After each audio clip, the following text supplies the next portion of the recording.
loud. KZDC, San Antonio Sports Star, ESPN, AM 1250 and 94.5 FM. Joe Reinagle, Jason Minix, The Blitz. Oh, boy, do we have a whole lot to talk about today. My goodness, Sean Payton rocking at the NFL world with the worst-kept secret now out. It is The Blitz here on San Antonio Sports Star, ESPN AM 1250, 94.5 FM. I'm Jason Minix. He is Joe Reinagle. James Pledger producing as always. And I tell you what, the speculation about Sean Payton's future has been out there. Gail Benson did nothing the other day to squelch that. Well, you know, Sean, he'll let us know when he's ready. So clearly this is a conversation that Sean has had with the owner. And after her coming out last night saying, yeah, we don't know, we'll see what he does, they had to make an announcement. And they did today. Sean Payton announces his retirement from the New Orleans Saints. Not a retirement. It's a step back. Right? He even said something like, we're not writing an obituary here. I'll be back. So there's a lot of things we're going to get into. We're going to hear from Sean Payton coming up in just a moment. But yes, but I'm glad he did it soon. I mean, you had to make this announcement for the Saints' sake, if nothing else, because they got to move on. They got to find a new head coach. They got to get that team in order. So if he was going to step down, as he obviously did, I'm glad he did it sooner rather than later. Well, he almost had to. I'm honestly a little surprised if this is what the conversations have been like. Why did he wait so long? I mean, you think about everybody that is already interviewed for a job is now going to go New Orleans. Now, Granted, New Orleans roster isn't what it is, right? They've got to find a quarterback. They've got a lot of cap gymnastics that they're going to have to do. Yeah. But is this the sexy job that it would have been a couple of years ago? I mean, there's still some talent on that roster. Well, not without Drew Brees, obviously. Then it's a really sexy Why job. Do you hate Jameis Winston? I don't hate Jameis Winston. He's fine. Taysom Hill. I just don't think either one of those guys are going to lead the Saints to anything. So they need to find a quarterback. And where they do that or how they do that, obviously there's one out there they might be able to convince to come from Wisconsin down to Louisiana. Who knows? That's a possibility. But that's what they need. And I think a good quality quarterback for the New Orleans Saints. And I think they've got to – look, they were 8-8 this year. And they had all kinds of chaos going on. So, you know, who knows? That defense isn't bad. It's not. And you look at a kid like, you know, played his college ball here and Marcus Davenport and the things they have. I mean, it's not an awful roster that somebody's going to take over. There's a lot of things you could do there, but as you mentioned, they are minus a quarterback. And comments are already coming in about Dallas and Mike McCarthy. And absolutely, you want to jump in on the Kia Bossa Bacon phone lines, 210-656-ESPN, 656-3776. On Twitter, he is at JoeKens5. You could tweet at me at Jason Minix as we react to the, rocking of the NFL world, if you will, and that is Sean Payton, who I loved how he said 16 years, 15 seasons, you know, that one season that got away for Bountygate is certainly there. But will he end up in Dallas? That's the big question. Yes, I see reports about Lincoln Riley going to New Orleans. I saw that on Twitter, too, as somebody commented on Facebook.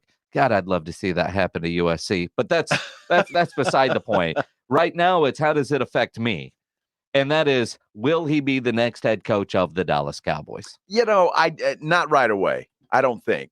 But I say that, and my immediate thought was, look, he's got to wait a year, you know, and get the contract done. But then you keep reading that story further, and as I learn, I mean, the Saints still have this guy for 2 years, right? Or till 2024. 3 years. Well, I believe because he's retiring that when he does get another head coaching job in the NFL, that team will have to offer some compensation to the Saints. They will.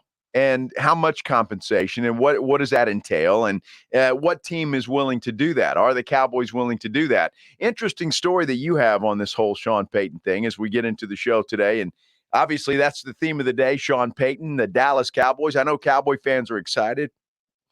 I don't know where he's going. I don't know what he's going to do. Is he going to do TV? He acts like he's just going to go play golf for a year. Well, kind of. I mean, Sean Payton doesn't like the R word. It even said Mr. B, talking about Tom Benson, didn't like the R word, but he did announce his retirement from the New Orleans Saints. But I know how he feels. The R word, he's not done working. Future, but that's not where my heart is right now. It's not at all. Yeah, so right now his heart isn't in there with coaching the Saints or coaching, but will it be there in the future? Retirement's overrated. We get sold this whole image of retirement by these investment groups on TV and golf courses and retirement. And so, yeah, I still have a vision for doing things in football. And I'll be honest with you, that might be coaching again. Might be coaching again. Might be. Probably not this year, but maybe down the road. Or what about television? There's been reports about if Troy Aikman leaves Fox to go to Amazon for $1 gazillion, who's going to replace Troy and pair him with Joe Buck? Sean Payton's name has been linked to that a bunch. He says, I don't know what you're talking about. Honestly, as I sit here today, and this is okay, I don't know what's next. And look, I read the reports and I understand. I've not spoken to anyone from a media outlet relative to doing television or radio. Like maybe that opportunity arises. But every time I read something that says like he's in line for this job, I'll call my agent Don and I'll say, Don, did you hear something? Because I've not heard anything. And that's okay. I think I'd like to do that. I think I'd be pretty good at it. But so stepping outside, like in the cold weather today, and being a little uncomfortable professionally or from a career standpoint is okay. Yeah, sure, it's okay. Sean Payton, nobody believes you that you have not had those conversations. Do you remember at the tail end of Drew Brees' career, when there were plenty reports that he was, yeah, when you hear Drew Brees' name, you get the sounds of God that are going to bleed through your computer. It just, you say Drew Brees, and because he works for the Notre Dame network now, you get a little bit of that. I have no idea where that's coming from on my computer. It's funny though, Jason, that he says, I called my agent Don and asked him if he's heard anything, but he never says whether Don says he's heard anything or not. So, I'm sure Don has. Don's phone has been ringing off the hook. If that's Sean Payton's agent, it's been ringing off the hook from teams, from television networks, and who knows, maybe from Burger King and Taco Bell. Who knows? But everybody wants this guy. He's a hot commodity. He is, but I go back to Drew Brees when he was still playing. There were all the reports about NBC. And he denied them. No. I haven't talked to anybody. I haven't talked to anybody. Announces his retirement. Shows up the next day on the Today Show with a new head of hair, and he's got himself a gig at NBC. Jason Witten, same thing. All these talks about Jason Witten to Monday Night Football. Witten, I don't know what you're talking about. I'm committed to that. Oh, there's a retirement press conference. All of a sudden, he's got a job on Monday Night Football. That didn't last long, and then he was back in a Cowboy uniform. Sean Payton, you know what those conversations have been. Mike Florio, though, follow me here, Cowboy fans. Follow me here. This is the rabbit hole that you want to go down. This, if Mike McCarthy's seat wasn't hot yesterday, it certainly is today. On Pro Football Talk, Mike Florio has an article. The headline, Sean Payton nearly became Cowboys coach in 2019. Could it happen now? And in this article, it talks about details. He's been linked to the Cowboys on various occasions in the past, worked there with Bill Parcells. What follows comes from my new book, Playmakers, How the NFL Really Works and Doesn't. And again, this is Florio's article.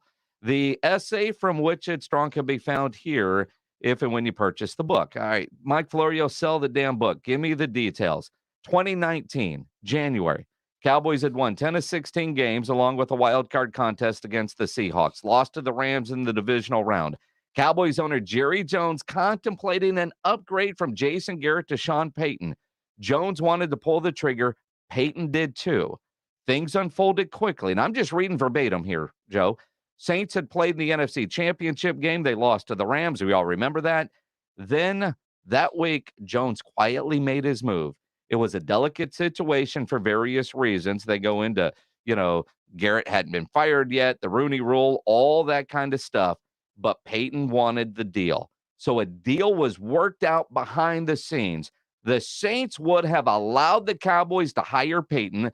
The Cowboys would have compensated the Saints for the rights to Payton's contract, and Payton would have signed a new contract with the Cowboys. It was ready to go. It was happening. It was locked. It was loaded. Then came Monday, January 28th.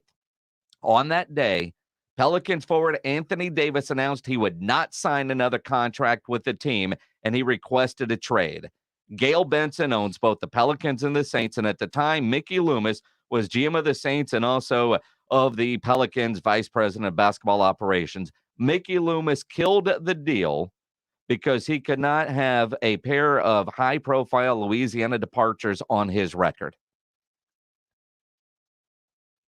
That is what Mike Florio was selling you in his new book.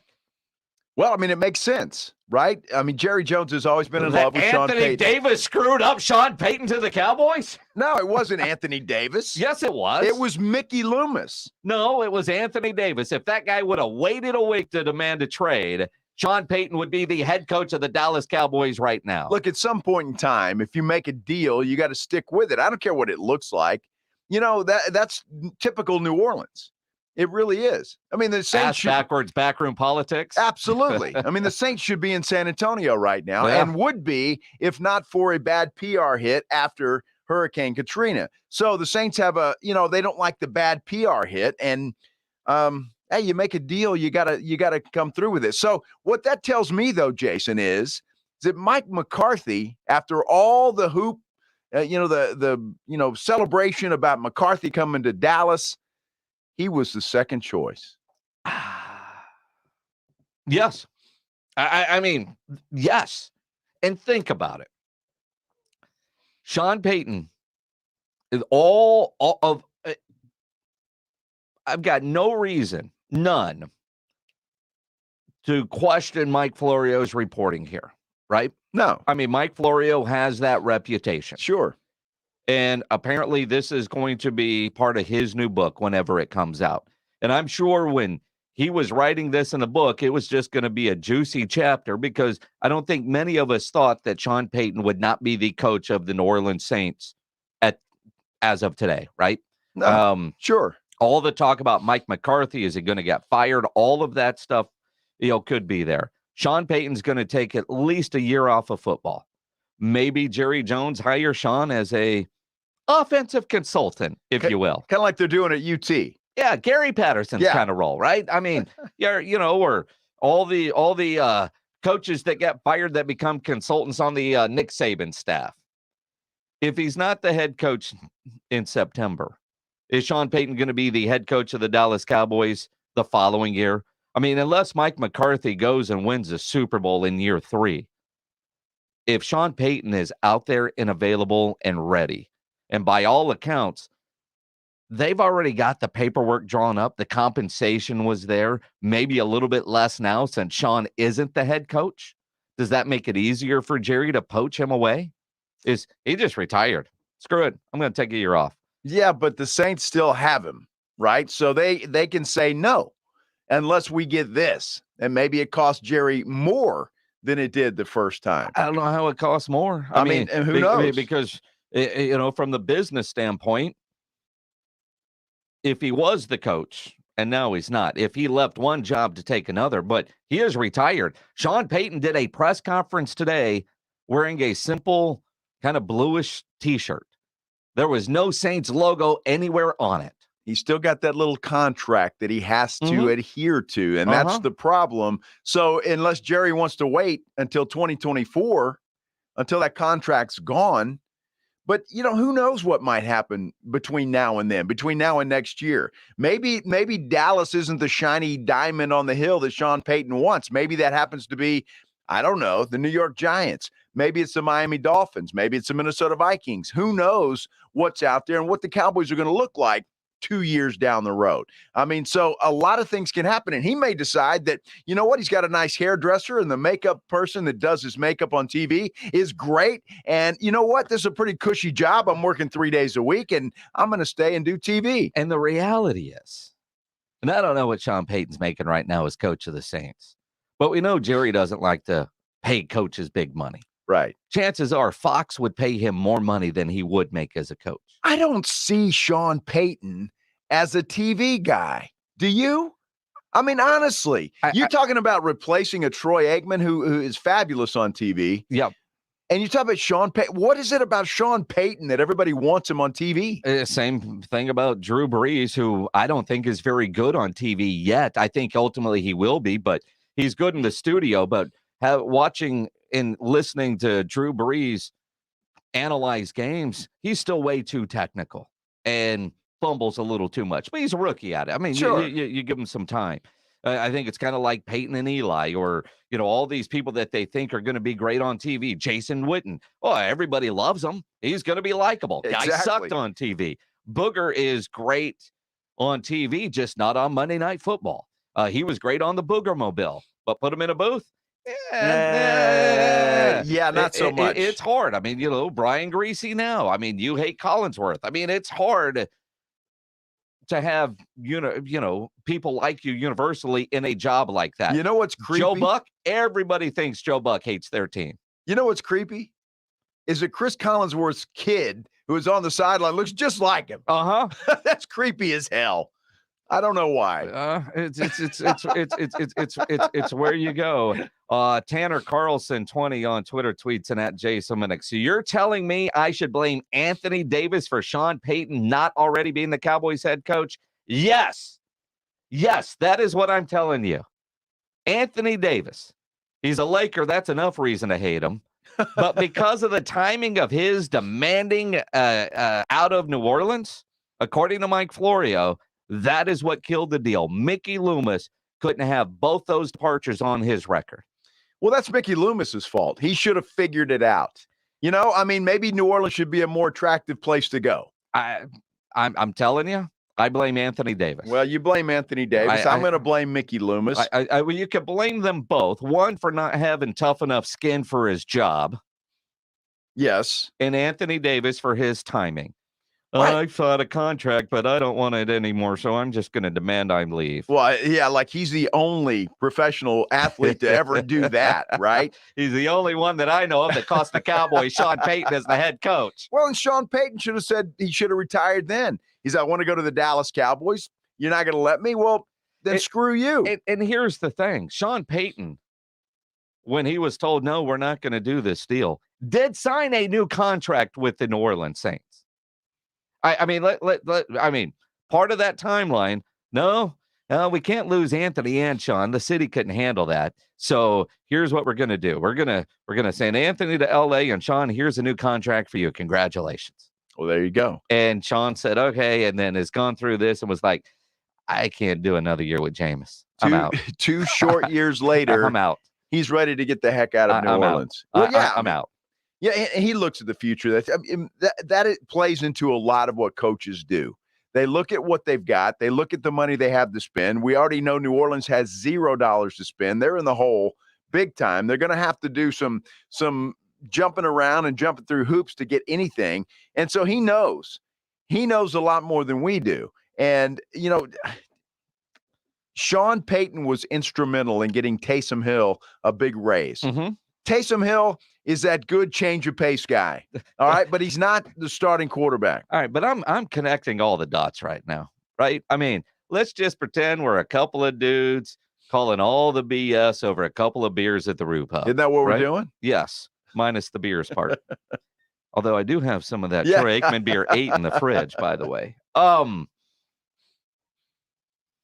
Sean Payton, with his grand master plan of getting out of New Orleans, signs Taysom Hill to a ridiculous contract that none of us could figure out, except for when he becomes head coach of the Dallas Cowboys, that team is going to be in such a contractual disaster that they're not going to be a factor. So that's one out of the way that you're not going to have to worry about when he is marching the Cowboys to the Super Bowl. Wow. So you're saying yes, that Sean Payton sabotage. is that guy. Yeah. He's that guy, yeah. huh? All right. Yeah. I mean, since we're sitting here drinking, throwing spaghetti on the wall, going the what if game, because the idea that Sean Payton was this close to being head coach 2 years ago instead of Mike McCarthy. And then you try to connect the dots of some of the odd moves that the Saints have made since Drew Brees retired. And, Winton made sense. Taysom Hill doesn't. Some of the other departures don't. Let's you want me to stay here, Mickey? Uh-huh. Taysom Hill, here's your new contract. I mean, it does feel like. Well, I'm going to be curious to see and to hear what Jerry Jones has to say about this, because well, now that this is out and this book is coming out, what is Jerry going to say about that? And is he going to deny it, or is he going to say, yes, it was? I mean, he's in a tough position if that's the case, because what's he going to do with Mike McCarthy now? I mean, if Mike McCarthy, and I'm sure he knows now, get fired, right? You're fired. I mean, what happens? I mean, you're well, and Kellen Moore. If Sean Payton comes in as head coach, he's going to be the play caller. He's not going to be the walk around coach that Jerry Jones made Jason Garrett become, or that Mike McCarthy has become. I don't know if any of us are going to be upset if we see Kellen Moore leave after what we've seen, although by all accounts, he is this boy genius that a lot of people at least want to interview for the job, but not too many anymore. Have you seen that? But look, Josh McCown is getting interviews for head coaching jobs. Well, I don't the know. Houston Texans. I don't know what it takes. It's still there. Although, if you're Sean Payton, though, outside of Dallas, he's worked in New York. You look at what they have there. Could he end up back with the Giants? And what if Jacksonville just money whipped him and he could go down there and work with the Trevor Lawrence? I mean, I don't know that Dallas, and Cowboy fans shouldn't think that Dallas is the only NFL team that Sean Payton will be interested in. You wonder in Chicago. I mean, look at the openings now, not named Houston, that are going to be attractive for a guy like Sean Payton. There's a lot of big name teams out there that need head coaches. And now the New Orleans Saints are another one as far as big name teams go. Look, I don't know. I don't know who is telling Sean Payton he's going to be a good TV guy. And maybe he will be, but I just don't see that. I look for Sean Payton maybe to ride off, spend some time with his family this year and chill, and then get another head coaching job. I look at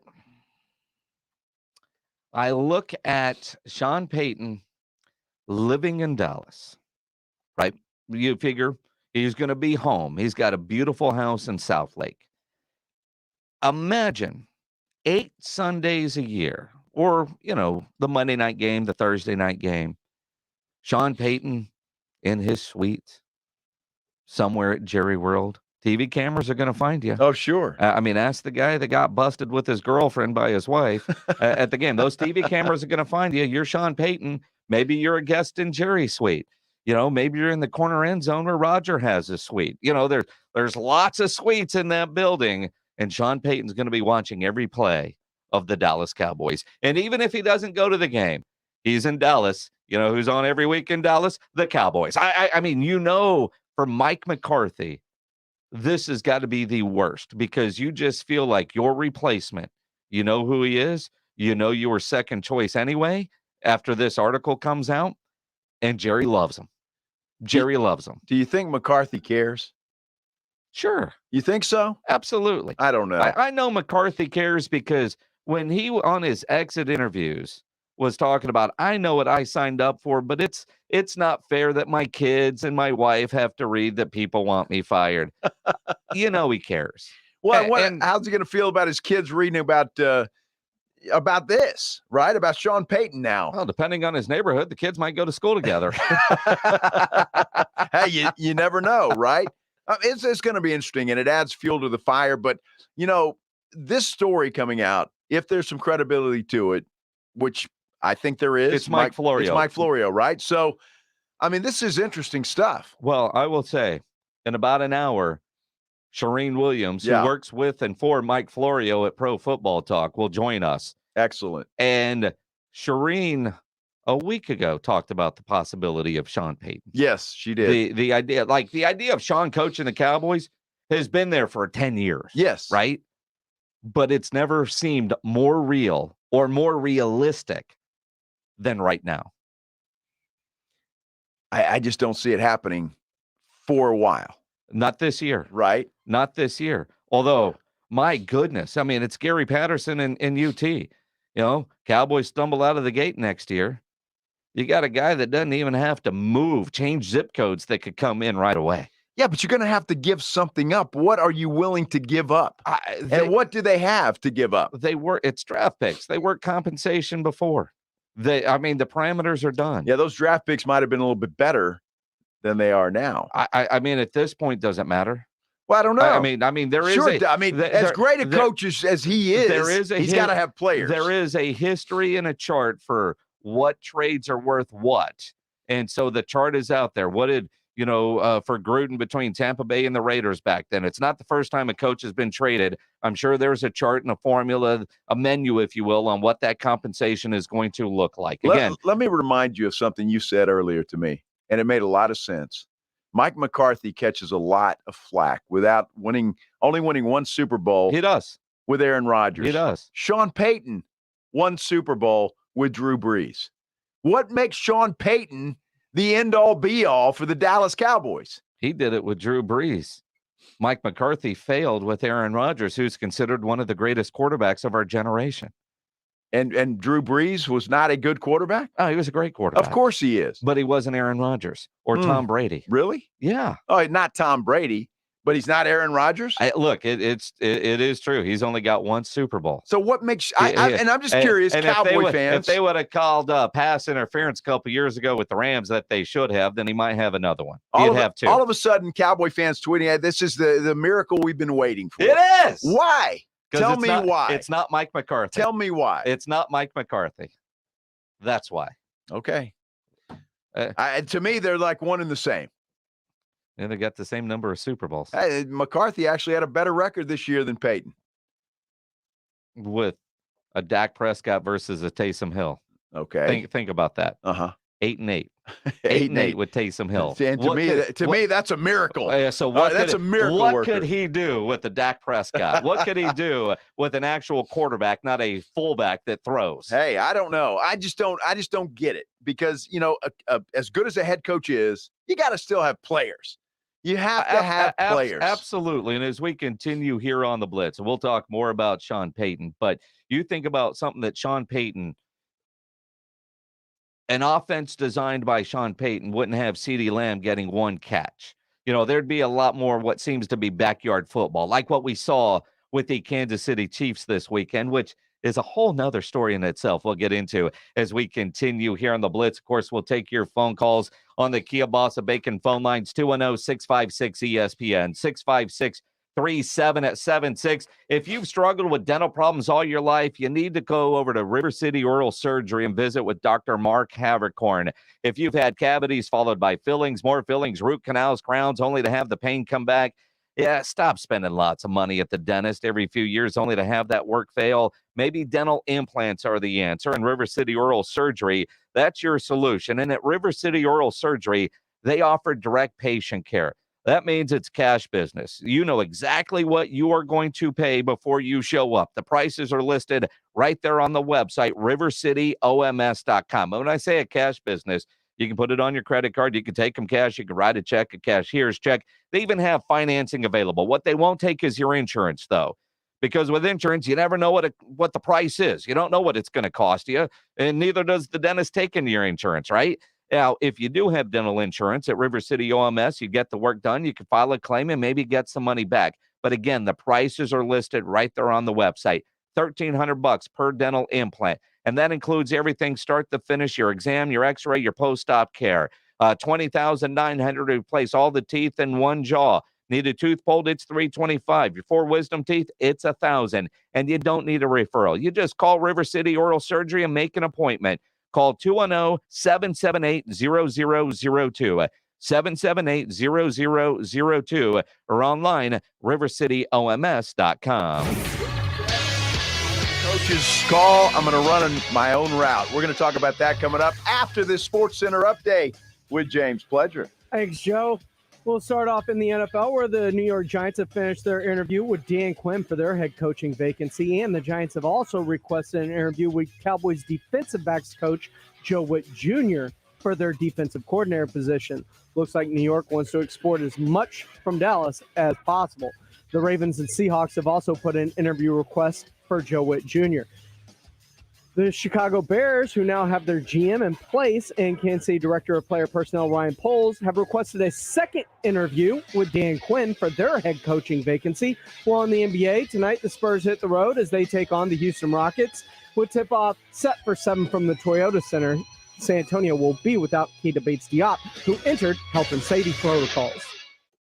Calling all coffee lovers. Hold on to your mugs, because Panera's Unlimited Sip Club is offering the unreal deal of unlimited coffee for only $8.99 a month. Don't worry, you're not dreaming, because when we say unlimited, we mean unlimited. Unlimited boosts all day long. Unlimited smells of your favorite aroma. Unlimited sips of premium hot and iced coffees. Sign up on our app today to get your first month free. Panera, the familiar made fantastic. Plus tax. First free month limited time offer. Restrictions apply. For complete details, visit www.panerabread.com/unlimited. You may be into punk rock, soft rock, or classic rock, R&B, hip-hop, or house, country, techno, or techno-country. But no matter what kind of music you listen to, here's something else you should hear. Please consider getting vaccinated. Talk to your pharmacist today about Comirnaty, COVID-19 vaccine mRNA. This message brought to you by BioNTech and Pfizer. We're planning a trip to Spain later this year. But our Spanish is pretty bad. So we're using Babbel. Babbel's conversation-based method teaches you real-life words and phrases. And with Babbel's interactive bite-sized lessons, you'll remember what you learned. There's no easier way to learn another language. Ahora hablamos español. He just said, now we speak Spanish. Babbel, language for life. Now try Babbel for free. Just go to Babbel.com. That's Babbel.com. My name is Kelly. I want to tell you about Dr. Jacob Torres and Institute for Functional Health. I met Dr. Torres years ago. I was gaining that middle-aged bulge, feeling less energetic, and I had aches and pains in my back and shoulder. My cholesterol, blood sugar, and other measurable numbers were okay, but not good. My cardiologist suggested if I did not change my habits, I may need to start taking pills to manage my health. I was not looking forward to spending Sunday evenings counting up my pills for the week. I phoned Institute for Functional Health to set an appointment with Dr. Torres. Over the next few weeks, Dr. Torres totally changed my life. I do not take medicines. I lost over 40 pounds, and my weight has remained amazingly consistent. Most importantly, I feel great. Dr. Torres is my hero. He changed my life. We can visit with you over the phone and virtually. We work with your insurance company, and it costs you nothing to call and consult with us. I am Dr. Torres at the Institute for Functional Health. Call me for a free consultation over the phone, 468-1891, 468-1891. Hey, San Antonio Sports Star listeners, this is Michael Kielbasa with Kielbasa Smoked Meats. Thanks to fans like you, you can now buy Kielbasa products just about everywhere. We hope you continue to enjoy our handcrafted, small batch smoked meats because we sure enjoy making them for you. So grab some today and let me know what you think. My number's on the back of every pack. Right by my promise that if it's not the best you've ever tasted, I'll give you your money back. Find Kielbasa at a store near you today. Viva Fitness! Fiesta Fit Fest is coming to San Antonio, April 8th through the 10th. Get geared up to party and celebrate all things fitness. Headlined by Letap San Antonio, a Tour de France cycling event. Cyclists of all ages. The Letap San Antonio, presented by HEB, is for you. Celebrate the only Tour de France amateur cycling event in the U.S. in 2022. Register today at fiestafitfest.com. Sponsored by HEB, Thomas J. Henry, Michelob Ultra, Valero, University Health, and Expel. When it comes to getting work done on your property, get the power, comfort, and quality you need by choosing Kubota compact construction equipment, like excavators, skid loaders, and track loaders. At Ewald Kubota, we have all the equipment you need, whether you're buying or renting. And we know you need the reliable, dependable equipment Kubota is known for. Right now, all new rental customers get 10% off their first rental. This is our way of saying welcome to your neighborhood Ewald Kubota dealership. For more information, visit ewaldkubota.com. The best seat in the house is on San Antonio Sports Star, ESPN 1250 and 94.5 FM.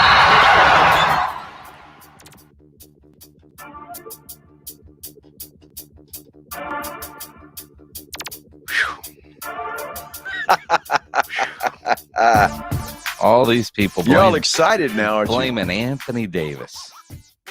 Poor guy. Where are the Lakers at right now? Not doing all that well. Well, no, I don't mean that. Like, what city are they in? Like, I can only imagine Anthony Davis, all of a sudden his phone starts blowing up and people are going, what the hell did you do?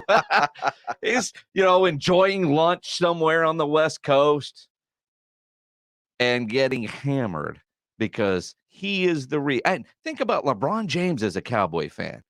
You know damn well LeBron James is now mad at Anthony Davis that Anthony Davis is the reason Sean Payton is not the coach of the Dallas Cowboys. Yeah, I'm sure that's the case. I'm absolutely sure that's the case. Again, Anthony Davis is not the reason. He's not. It's the New Orleans Saints and Sean Payton. Sean could have pushed that. I mean, the pinned tweet on Mike Florio's page on Twitter from Playmakers, a look at how close Sean Payton came to becoming the Cowboys coach in 2019 and how Anthony Davis, yes, Anthony Davis kept it from happening. That's the pinned tweet on Florio's page. Mike Florio knows how to sell a book. So exactly. That's exactly what he's doing. But I wonder what Anthony Davis said. Hey, either I get traded or I'm going to wreck Sean Payton's trip to Dallas. Is that what he did? Anthony Davis had no idea. He had no clue. I mean, it's just like a dude taking his girlfriend to a Cowboy playoff game and getting busted by the internet when his wife saw him become a meme. That was awesome. He shouldn't have looked so convincing and so sad because he and his girlfriend looked really sad. Well, they were there, and they're really sad at this point. Well, she's probably not the girlfriend. Maybe she's got a free ride now, a free ticket straight to that guy because the wife probably said adios. Well, but how do we know that the girlfriend didn't have a boyfriend? Well, she might have. I mean, how do we know if this guy was worthy of all that? I mean, she might have just said, hell yeah, man, you're taking me to a game, I'll go. I mean, it's pretty good seats. They were good. Well, I mean, lower bowl. Maybe the dude's got some money. Let's go to the Kia Bossa Bacon phone lines, 210-656-ESPN, 656-3776. Gary, you're on the Blitz. What's up, man? That's a great call, Gary.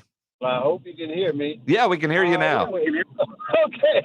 What I was going to say is I think it's pretty pathetic to hear Mike McCarthy talking about, oh, my God, I don't want my poor little daughters to hear about it. They're trying to fire me. Well, I think he's got it one of the easiest situations in the world because he was just given the recipe on how to resurrect his career next year. All he has to do is put on a tape of that San Francisco 49ers game and just don't do any of the stuff you did in that game, and you'll be okay. You will be okay. Gary, that's a brilliant phone call. Yeah. Everything we did here, don't do that. No, exactly. And he's exactly right. Yeah. Look, he's going to be, whether Sean Payton ultimately is ever the coach of the Cowboys, and unless minus TV, because he'll sign a TV contract and will be out like that. Okay. Here's why the coach doesn't matter that much. Oh, here we go. Okay. I mean, whether Sean Payton, Mike McCarthy, Bill Parcells, or maybe Bill Parcells. I love Bill Parcells, by the way. Travis Kelce, Patrick Mahomes, that final play, the touchdown. Kelce comes to Mahomes and says, you know what? I'm not going to run the route that was called. And Mahomes said, okay. They played street football, scored a touchdown, and they're going to the AFC Championship game. They did. And Travis, it's great when you have smart football players. It is. And he lined up, supposed to be on the numbers and run a route up the numbers. And he saw where the defense was, and he came in motion. He 4 or 5 yards in, the defender didn't follow because he was protecting the sidelines. Because the defender didn't realize, they got timeouts. It doesn't matter. Middle of the field's wide open. And those two guys read that. And you really want that from your player and your quarterback. I wish the Cowboys had that with Dak Prescott and, I don't know, CeeDee Lamb, for example. But when you hear all the criticism, oftentimes it is, or the recent criticism has been about scheme, which goes back to Kellen Moore. It's the offense that they're running. You look at Troy's comments, Michael's comments, everybody that's talking about it. But at what point do you just take it in your own hands and say, we're losing? Screw you, Kellen Moore. I'm running this. Absolutely. Which is what I've been saying ever since the Cowboys lost. I mean, at some point in time, Dak Prescott is a smart guy. I think we all can agree on that. He's a very intelligent football player. So at some point in time, you got to say, you know what? What he's calling isn't working.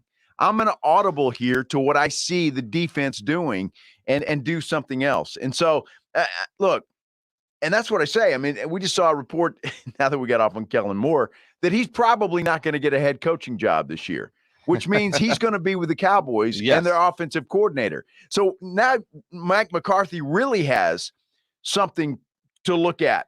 Do you still let Kellen Moore call the plays? You have to. No, you don't. You do, because Uncle Jerry has said so. Well, I tell you what, I don't care what Uncle Jerry has said. If I'm Mike McCarthy and I know I'm on the hot seat this year, then I'm going to have a little more say-so in what happens out there on the field of play. I mean, you look at it, and Pledge is writing on our screen, number one offense. That means absolutely nothing, Pledge. Nothing. Again, stats are pretty, and they're nice, but they also are going with what the analytics tell them to do. And if they're training their quarterbacks, this is, you might see that guy run the analytics, trust the analytics. That's what they pay for those things for. The Cowboys do have a pretty massive analytics department. They put a lot of resources into that. At some point, you do look and go, they did have the number one offense and the number one scoring offense. And when they were good, and they're out in the first round, they were really good. Means nothing. But when they were bad, they were really bad. It's not that I have one of these, but, imagine you got one of those great muscle cars, like a 65 Mustang convertible, and you're always working on it. And for a couple of days out of the year, man, it's perfect. But every other day, you can't take it out of training, can't put the top down. Something's missing in the engine. You can kind of hear it, kind of sense it. And it just feels like the Cowboys are one of those high-end sports cars that needs everything to be perfect to run at high octane. When like a bad team on the other side of the field. Well, that always helps. Yeah, that helps. I mean, you need that flat paved road. That's it. And that's what the Redskins provided you this year. Excuse me, football team provided for you this year, or what the Eagles provided for you this year. And then you look at, the Indianapolis Colts owner, Jim Irsay, saying today, well, you have to have an offense in today's NFL and a quarterback that can get you 30 points a game. And that's kind of where you are. The Cowboys have that. Against bad teams. Not against good teams. Look, I don't care if you're the number one offense in the world. In the NFL, it's all about playoff games and Super Bowls. Yep. That's what it is. I don't care what your stats look like in the regular season. It makes no difference. Look at the San Francisco 49ers. They sneak into the playoffs, and look where they're at. Yep. They're in the NFC Championship game. So none of that matters. And not scoring 30 points a game. That's exactly right. None of that matters. You can have I guarantee you every team in the playoffs right now would trade that number one regular season offense for playoff wins every day of the week. So I don't want to hear that the Cowboys were the number one offense in the league this year. It means nothing. Well, no, that's not true. It means nothing. They were number one. It means nothing. They were number one. Okay, that's great. I mean, I hope they sleep well tonight. If Jason Garrett were still coach, there'd be a T-shirt made. And if they didn't get to the T-shirt maker, he would write it in Sharpie. Well, because that's what great. He did. T-shirt champ. Well, that's awesome. And I hope they look at that and everything is good. It means absolutely nothing. It's all about winning in the playoffs. Period. End of discussion. So change the subject, Jason Minix. Spurs play tonight. They've got the Houston Rockets. We'll talk they some should Spurs. win that game. Here we go. we will get into that as we continue here on the Blitz. You know, if Garrett needs shirts made, all he needs to do is go over to Sammy's Embroidery Club down on San Pedro, because Sam does it. Not just embroidery, silkscreen shirts as well for any occasion. Sammy's Embroidery and Printing. Now, rodeo is right around the corner. If you're a business owner, a manager, a club leader, you need that winter gear, especially for the rodeo. You need to get into Sammy's Embroidery Club over there on San Pedro. His winter line is on display right now in his showroom. Jackets, coats, hoodies, half-zips, beanies. He's got all the big-name brands, North Face, Port Authority, Eddie Bauer, Nike, to name a few. And he's got plenty of inventory in stock. He also has the largest selection of caps, including the popular Richardson style cap in stock. Over 700 uniform lines to choose from. Sammy's Embroidery and Printing. Nobody has better prices. Sam has all the big name brands, and he's the only company in Texas with one-day turnaround. No order too small, certainly no order too big, and all items do come with a warranty. Call Sammy's Embroidery at 210-824-3900, 824-3900, or better yet, get by that massive showroom down on San Pedro, 1 mile inside Loop 410, next to Big Lots across from McDonald's, or check the website, samsembroidery.com, for Sammy's Embroidery Club.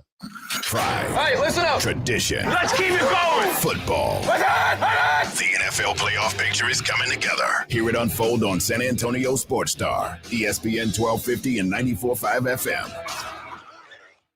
We will buy no used car before it's time. We will pay the top money because we know exactly what we're doing at GiveMeTheVin.com. We've bought $1 billion with a B of used cars from you guys in 2021 already, because this used car market's on fire. $1 billion in volume. We're paying so much, it's scary. Only at GiveMeTheVin.com. Sell us your car. GiveMeTheVin.com. So easy you can do it in your underwear. On our first date, we had masks on and kept 6 feet apart. Now we're a lot closer. Just like Cliff and Deb, thousands of singles over 50 found their perfect match on Silver Singles last year. I feel like I'm 20 years old again, and I'm pretty sure she feels the same way. Rediscover the magic of dating with Silver Singles, the exclusive community for singles over 50. Sign up today and receive daily matches you won't want to miss at silversingles.com/radio. silversingles.com/radio. You say goodbye. And I say hello. With Mercari, your unneeded things can find a new life. Hello, hello. Easily list and sell. I know why you say goodbye and I say hello. Or discover great finds. Hello. Buy or sell almost anything. You say goodbye and I say hello. Download Mercari on the app stores or at Mercari.com. Mercari, your marketplace. The Rocket Mortgage Super Bowl Square Sweepstakes is back. Every score change will draw one winner from the square to win $50,000. Plus, 2 grand prize winners will win $500,000 they could use toward their dream home. Get in the game for free at RocketMortgageSquares.com. Rocket Mortgage, official mortgage sponsor of Super Bowl 56. No purchase necessary. Legal residence of the 50 U.S. and D.C. of age. Majority ends 11/11/22. Equal housing lender. License offered in states. NMLS number 3030. The NFL entities have not offered to sponsor this promotion in any way. Viva Fitness. Fiesta Fitness is coming to San Antonio, April 8th through the 10th. Get geared up to party and celebrate all things fitness. Headlined by Letap San Antonio, a Tour de France cycling event. Cyclists of all ages. The Letap San Antonio, presented by HEB, is for you. Celebrate the only Tour de France amateur cycling event in the U.S. in 2022. Register today at FiestaFitFest.com. Sponsored by HEB, Thomas J. Henry, Michelob Ultra, Valero, University Health, and Expel. Happy Hour is back at Twin Peaks, and we're offering up more than just great drinks. Score yourself some chips and salsa for just $2. Your choice of mozzarella cheese bites, chips and queso, or fried pickles, where they're just $4. And the triple play quesadillas or 6 bonus wings, that's right, only $6. Each of these epic appetizers are craveable, shareable, and delicious. And what a deal. Happy Hour at Twin Peaks just got better. See you Monday through Friday, 2 to 7 p.m. Again at late night. Get to Twin Peaks, eats, drinks, and those scenic views. Listen to this station anytime, anywhere on Odyssey. Odyssey is your new audio home for all the music, news, sports, and podcasts that matter to you. Odyssey. That's AUDACY. Tune in to the Blitz today for the ESPN San Antonio Injury Update, powered by the Sports Institute at TSAOG Orthopedics. Catch up on the latest injuries and how it'll affect your team. The Sports Institute at TSAOG Orthopedics. Online at tsaog.com. Because everyone needs lunch. This deal is delicious. Oh my God, are you choking? Halftime with Michael Jimenez. I'm going to be okay now. Tomorrow at noon, San Antonio Sports Star, ESPN 1250 and 94.5 FM. Hey, this is Sarah Spain, and you're on San Antonio Sports Star, ESPN AM 1250 and 94.5 FM. It is the Blitz here on San Antonio Sports Star, ESPN AM 1250, 94.5 FM. I'm Jason Minix. He is Joe Reinagel. Currently still working the 10 o'clock news over at Channel 5. That ends literally 1 month from today. Wow. Right? It goes fast. I can't believe it's the fourth week of the Blitz. This has gone by fast, man, but it's been a lot of fun. So one of the things that is kind of the nightly commercial break talk between Joe and myself and Pledge is, where's Joe going for dinner? Because generally, I say this respectfully, since you started here, your dinners have kind of sucked. For the most part. No, they've been pretty good. They're out actually, of a drive-through window or risking right. your life at a sandwich shop. All right. But I haven't heard you say I'm going to Bill Miller's yet. Because there is no Bill Miller's. There is none. There's none. There's none. If apparently, Bill Miller put out on Twitter, Bill Miller's not Bill Miller, right? Or the other way around. It's not. Everybody says Bill Miller though. Well, Miller's. Well, that's it. Do you say, like, if I'm talking to my wife, the Reinagels invited us over this weekend for beer. Right. We're not going to the Reinagel. We're going to the Reinagels. Right. Right? Yeah. But, hey, are we going to Bill Miller's for lunch? I'm not going to say, are we going to Bill Miller for lunch? No. It's the possessive S. Well, right? and I'm wondering why Bill Miller's or Miller would care. As long as you're spending money there, what difference does it make? Well, it's the name of the barbecue place is Bill Miller Barbecue. Okay. And I get that. And it's a great social media play because everybody's talking about it. That's I right. have fallen into the trap. Now, I've kind of boycotted Bill Miller or Bill Miller's. Why? They started charging for refills on iced tea. No. Yeah. Really? Yeah. At least the one over here by the radio station. Well, that tells you how long it's been since I've been there. Haven't been there in years. Well, that's true. And there's better barbecue. I mean, I'm not anti-Bill Miller's. They've got great breakfast tacos. They do, and the chicken strips were okay. But I'm not paying for a tea refill when I'm sitting in the restaurant. That just seems anti-American. It just doesn't happen anywhere else. But that said, I'm trying to think. I mean, it's like a team name that doesn't have an S on it, right? I mean, it just is odd to say. It is at various times, and I know there's a handful of teams out there that don't have an S, but you want to add that possessive part to it. Of course you do. I can hear English teachers out there getting their red pens as we speak right now. But you know, Washington football team. I don't say it on the Washington football team's 21-yard line. Actually, I would. Yeah, you would say that. I would say that, right? I mean, hell, I don't know. But it is kind of odd that they're going through this thing. And I'm trying to think. Like, you don't say we're going to Dairy Queen's for dinner. You're going to Dairy Queen. I'm going to Dairy Queen. Right. And we're going to get some great tacos. Taco, because you can only handle one of them, even though three come in the box. All three, buddy. But it's a great PR thing for Bill Miller to do that, because now we're talking about it. And it's being retweeted all over the place. It really is. But I think ultimately they just need to change their name to Bill Miller's. Yeah. Yeah. This is my place, Bill Miller's. Yeah, it's Bill Miller's. Right. Yeah. Of course. And that's how anybody would say it. Although looking on Twitter, people are like, I always say I'm just going to Billy's. Who says that? I've never heard anybody say that. Or Miller's. Let's go to Miller's. Nope. I've never heard anybody shorten the name. Never heard of that. Of Bill Miller's. Or Bill Miller Barbecue. Bill Miller. I mean, it's hard to say. Bill Miller Barbecue. Yeah, you would never say that. I wouldn't say it. We're going to lunch. At Bill where Miller's. Did you go to lunch? Went to Bill Miller's. Right.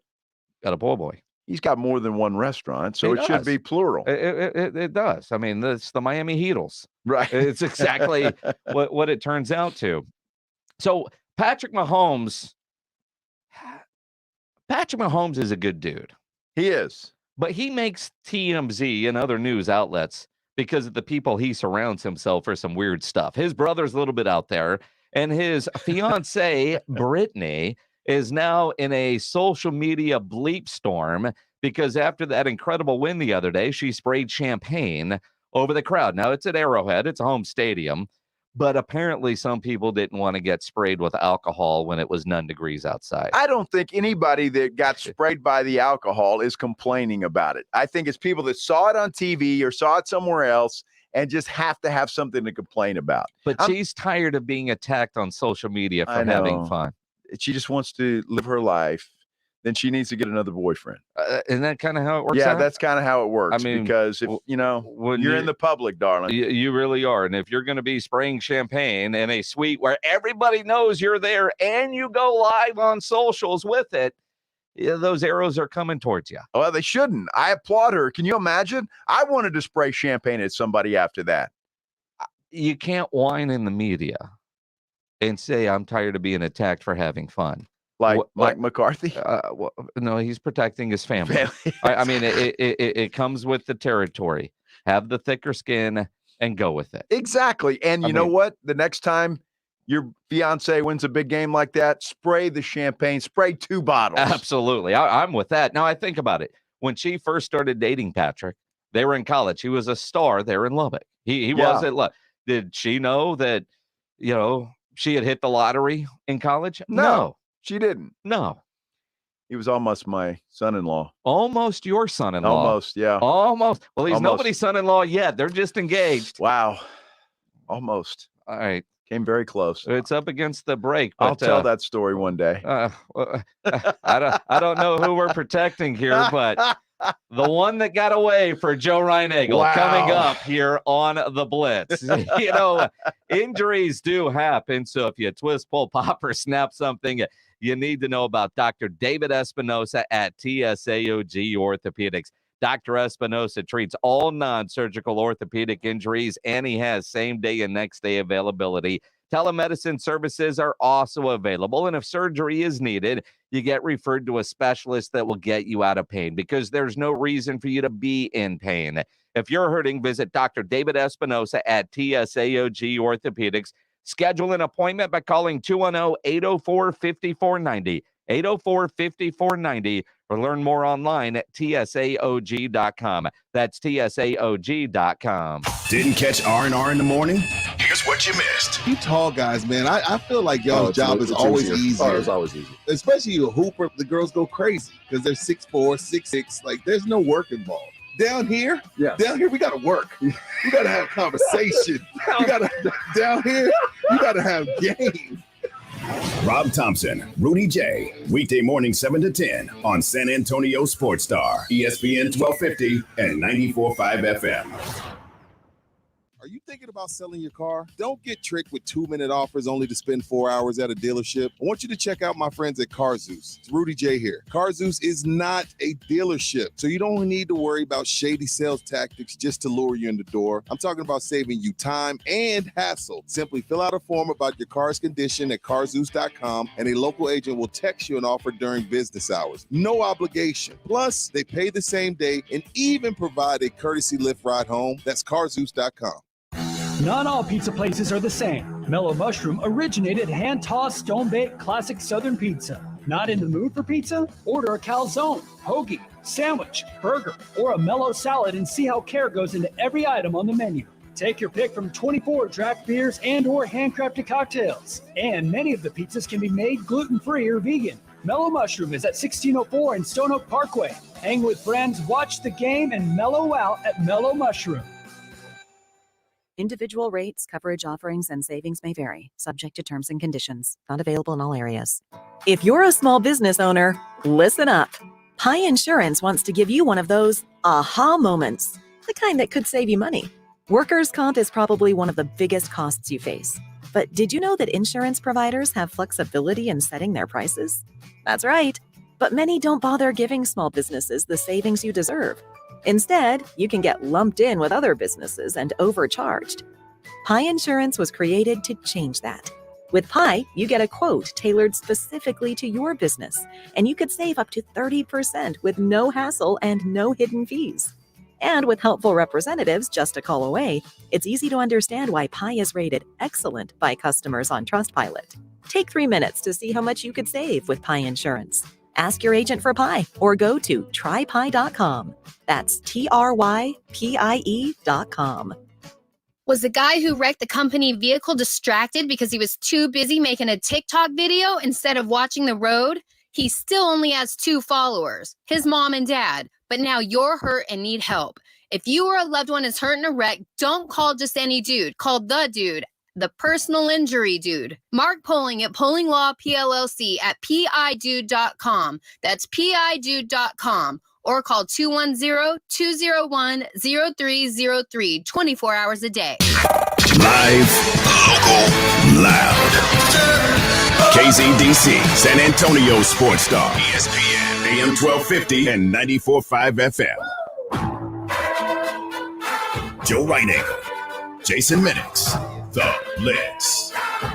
It is The Blitz here on San Antonio Sports Star, ESPN AM 1250, 94.5 FM. I'm Jason Minix. He is Joe Reinagle. If you're just getting in the car, we're going to have a little carryover from the last hour. We will get into Sean Payton retiring from the Saints, what it means for the Dallas Cowboys in the future, and another reason to be mad at Anthony Davis. That dude could be the reason Sean Payton isn't head coach of the Dallas Cowboys today. Oh, my Anthony goodness. Davis. But a couple of quick things. According to a couple people that sent me quick DMs, Bill Miller has stopped charging for tea refills. Oh, well, good. I haven't been since I had to do that. I don't know. Well, then now you'll go back. Maybe. I mean, outside of breakfast stock, because I haven't been there in a long time. And typically it's because somebody else has picked them up. You know, I was always one that I think Bill Miller barbecue isn't horrible.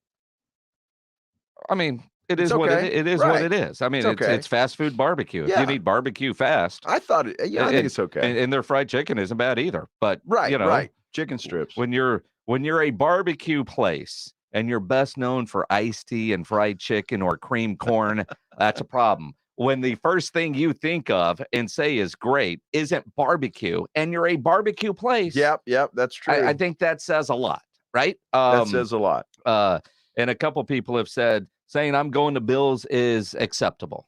I don't know. Going to Bill's? If you're leaving for lunch, I'm going to Bill's. Some people say that's acceptable. I don't know if you're in a group that's in the rewards program at Bill Miller Barbecue. Maybe we're going to Bill's, not Bill Miller's. And one guy says Bill Miller's is a barbecue place in Corpus Christi. Ron, I don't know if you're listening in Corpus or where you're listening from, if you're on sasportstar.com or the internets, but there's about 1,000 Bill Miller locations around San Antonio. Yeah, they're everywhere. And that's why we call them Bill Millers. Yes.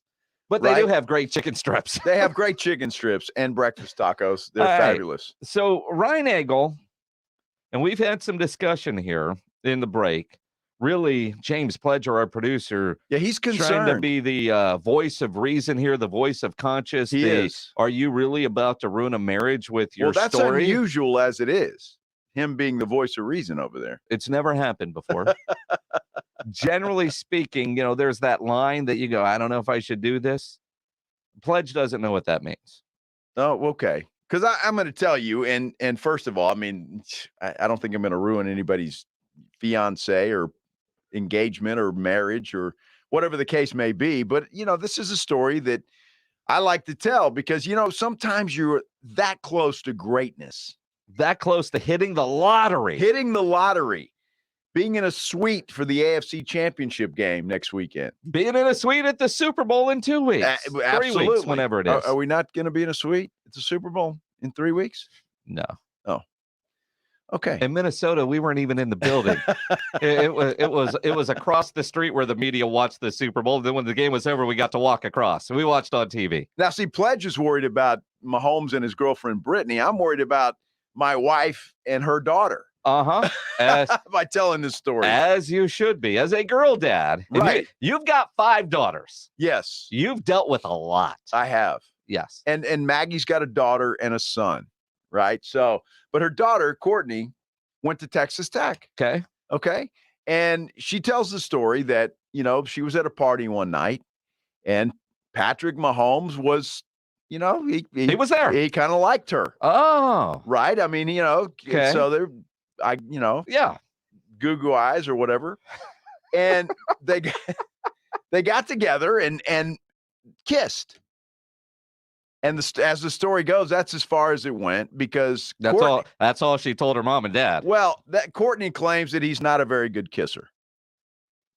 Okay. So, and keep in mind, this is back at Texas Tech before Patrick Mahomes is Patrick Mahomes. Well, he was Patrick Mahomes. Yeah, he was. He was a rock star there. I would imagine that a lot of I would imagine that Patrick Mahomes had no issues at Texas Tech. Probably not, except with this young lady. So what you're saying is your daughter Courtney made out with Patrick Mahomes. He was a bad kisser. I didn't say they made out. They kissed. All right. So they're at a party. Right. They kissed. Yes. He wasn't a good kisser. Wasn't a good kisser. So that's where it ended. I think he's a bum. And then obviously, well, so did she. And obviously that, now he's Patrick Mahomes, $440 million later. Owner of the Royals. Boy, could you imagine you're such a St. Louis Cardinals fan? He owns Whataburger.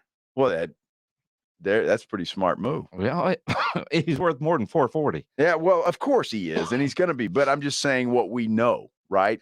And so if he were a better kisser, or if Courtney had lesser standards, you're saying that it could be her right now spraying the crowd at Arrowhead with a bottle of champagne? It could be, and I could have been right there with her, spraying another bottle of champagne. You're working 2 jobs. And I bet you that wasn't cheap champagne either. No. It was probably good. He had Dom Perignon or maybe a Cristal. I mean, who knows? It was Corbel's. You think so? Did you see the bottle? I don't know. You don't know? I don't know. Well, you've never had a good bottle of champagne. You're a Boone's Farm guy. No, I'm not. That's Rudy. Rudy J in the morning loves his Boone's Farm. He likes a little Boone's Farm. Mad Dog 2020. Rudy just had a birthday party where they had nothing but Mad Dog. Mad Dog. Mad Dog 2020. Then everybody woke up the next day feeling like yuck. Yes. Yeah. Yes, they did. But that's how Rudy rolls, man. Well, I know he likes his cigars. That's for sure. Yeah, he does. He'll spend money on a good cigar, but alcohol, if he's having a party, if it's for him only, it's good stuff. If he's sharing, you're getting Mad Dog. You want grape or orange? And I can't even look at this stuff. No, I can't do that. I had a night in high school with Mad Dog 2020 orange, and let's just say between me, a guy named Bud Cardona, and a guy named, I think it was Brian Muzzy. Let's just say the inside of Cardona's car. There wasn't enough quarters at the car wash. I got you. Yeah. Well, did you ever in high school or anywhere else, college, whatever, in the Navy, you get so drunk and you get sick, and the last thing you ate, you never eat again? Yes. Okay. Well, I'm in Alice, Texas, right? And you're cruising around high school. We used to party quite a bit in Alice and the VFW, and we'd get drunk. Well, there weren't, back then there weren't a bunch of Burger Kings and McDonald's and stuff that you could go to that were open 24 hours. So we went to the convenience store, the Maverick Market is what it was called, right there on the corner. I got some crackers and Vienna sausages. Dude, let me tell you something. Those things tasted worse coming back than they did going in. And I've never had one since, nor will I ever in my entire life. If I'm starving to death and all there is a Vienna sausage, adios, world. You realize that you're going to get Vienna sausages now from everybody. I don't. When's your birthday? Pledge. He's going to get you some little sausages. Dude, I get nauseous just thinking about it. They're horrible. Mm-hmm. Awful. Mm-hmm. So there you go. I'm with you. No Vienna I don't know how sausages. drunk you had to be to decide that's what you were going to eat, unless that convenience store had nothing else available. Pretty damn drunk, obviously. Obviously. Pledge, stop. Pledge's Google imaged Vienna sausage. I'm sober and those look disgusting. Isn't that awful? I mean, look at that. I mean, I can only imagine you puke those out and it looked like you were throwing up like 50 fingers or something. Oh, dude. No, but it was like mashed fingers, right? Like dog food kind of stuff. Man, as we get to know Reinagel, Vienna sausage. No Vienna sausage. That's his jam. No. Yeah, that just makes me sick right now. I'm about to puke all over this microphone. Well, and the thing that the fact that you brought up Mad Dog and Boone's Farm. Right. I mean, although that's another high school story. In Copper's Cove, Texas, they just recently, like in the last 3 years, started selling alcohol in Copper's Cove. We used to have to go over to Lampasas. And so you drive down Highway 190 Lampasas. There's a beer barn still there today where you just drive through, get your stuff, and on you go, and then you cruise Key Avenue in Lampasas, right? That's what we used to do to get our alcohol. And the amount of Mad Dog at one point, and the girls always got the Strawberry Hill, and right, it's just the idea, just the thought of that. We would drink way. Boone's Farm, but we would do it during finals.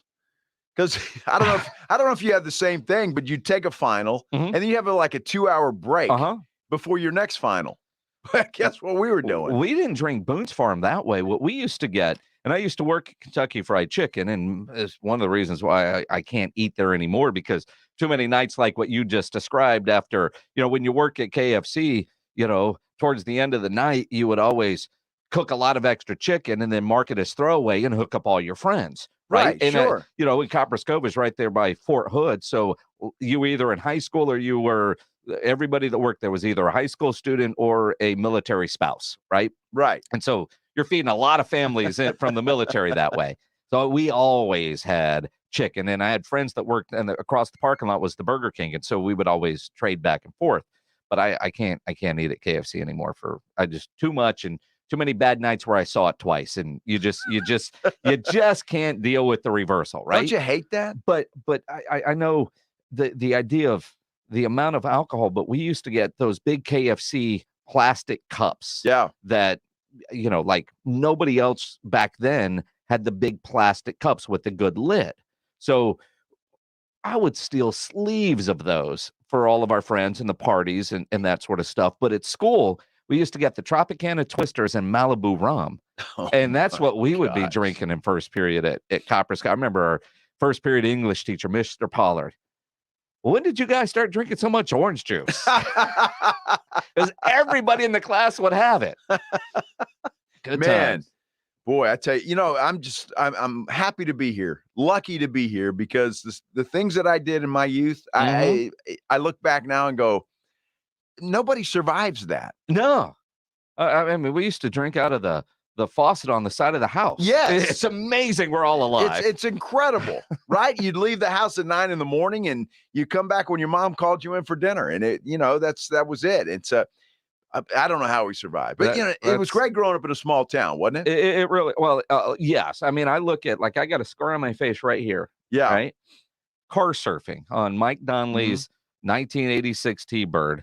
Car surfing. We weren't sober, right? No, of course Something not. ran across the road and he swerved, and I fell. Obviously, landed on my face. Get it up. They get me home.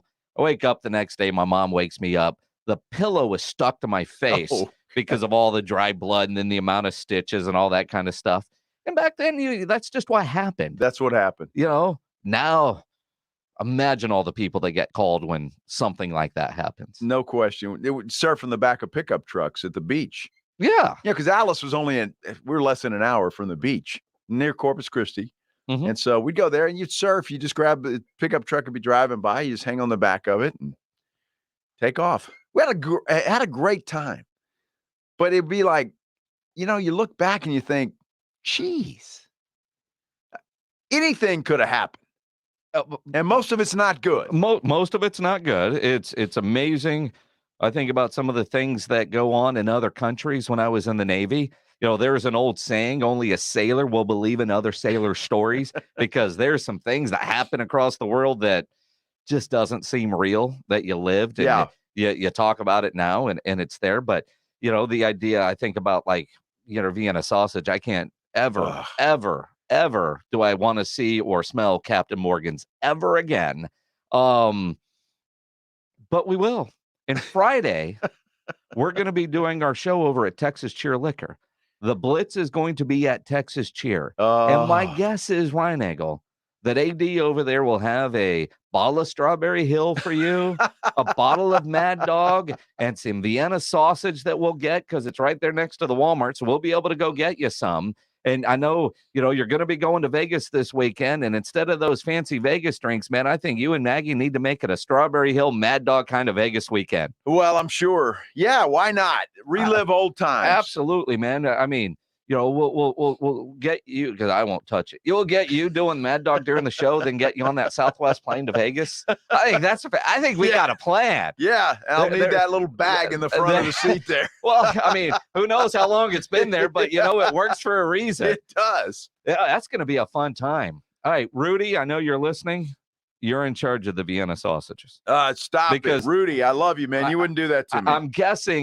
I am guessing that that Texas Cheer has Mad Dogs. Is Rudy, what is Rudy doing right now on your phone? Did he just FaceTime you? No, he sent it out to all of us, but he sent a little deal. Yeah, he's listening to the Blitz. Well, of course. Which we appreciate, Rudy. Absolutely. And he's smoking a cigar. Well, of course he is. He's enjoying the day. I mean, he's there. All right, so Rudy, you know what you need to bring Friday to Texas Cheer. Rudy, we're friends, buddy. No Vienna sausage. He's rookie initiation. Pledge, I can't even look at a picture of that. Please stop. I mean, Pledge, I don't know if Pledge, what the hell is that?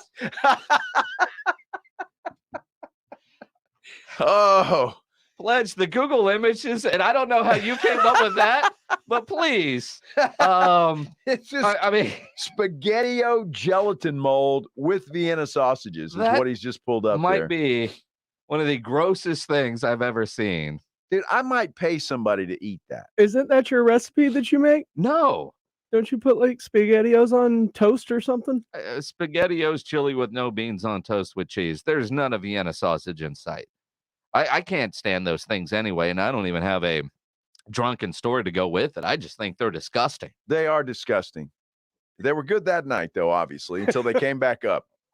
I mean, I'll say the presentation on this is phenomenal. That did take some work, though. I will say that. You're right. That took no work. Well, I mean, stack those Vienna sausages like that? It just, I mean, that's somebody with way too much time on their hands. That is a poor dude that was told. Actually, it's quite the Minix move. I got to be honest. This is some guy that never cooks, whose wife or girlfriend said, "You need to cook." So he did that. So she will never ask him to cook again. Dude, how impressive is that? It's not. None of the Vienna sausages are falling. And do you know how bad his hands smelled after he set up all those little weenies? I don't know why you're impressed that all of those sausages are able to stand on their own. I'm just saying. Well, they're smushed down in the gelatin mold that comes out of that can of Vienna sausages. I'm just saying that's disgusting. Well, at least it's healthy. He's got some spinach leaves with it. So he classed it up a bit. He did. Pledge, please take that. Yes, down. Please. Although killing me. Screenshot that and tweet it out so the people know what we're talking about. Although do it on the Sports Star Twitter, because I don't know that I want that on mine. And Reinagel, that's going to be Reinagel's pinned tweet here in a bit. Maggie, I know what Joe wants for dinner. I mean, give me all the Dairy Queen tacos before giving me that. Dude, that is disgusting. I'd eat a lot of things before I'd eat that. I promise you. Dude, the Joe Reinagel Ken's TV going away party is going to be nothing but Vienna sausages at this point. That's because you know damn well, you put it on the screen. Look at that. If you're watching on Facebook or YouTube, you see what Pledge has Google imaged. And I don't know why that little dog's there, but that little dog even has a disgusted look on his face. Yeah, that dog wouldn't even eat that. That dog is looking at it going like, you've got to be kidding me. Oh, my gosh. Pledge. I thought we were friends. I can't even say the name of the account where he found that. Just look at what that's called. Don't say it, though. You're a month into the job. And if you can read that if you're watching, that's fantastic. Well, yeah. I got to say, though, I'm impressed that the wieners are standing up and there's stuff inside. I don't know why you're so impressed by wieners that stand up. Well, I mean, they just haven't fallen over yet. Well, I'm getting up there, Jason. You know what I mean? At 60, what impresses you is pretty damn amazing. Well, those aren't very big, though. Apparently, they haven't had COVID. Or maybe they have. Maybe they have. That's the problem. Maybe they have. Good Lord. I think we just lost the show completely. You think? Vienna sausages took over. Did they announce the Baseball Hall of Fame yet? I mean, we were kind of tap dancing, although Pledge, instead of producing the show and looking for who made it and who didn't, has been looking at weenie photos on the internet. I mean, I'm producing here, finding some quality content for the show. See, Rudolph says beans and Franks. No, Rudolph, because they're Vienna sausages. That's what those Franks are. Yet, crispy dogs are one of the things you like the most. I like hot dogs. So you like full, not. Dude, there's minis. something really nasty about a Vienna sausage. I don't know what it is. It's just nasty.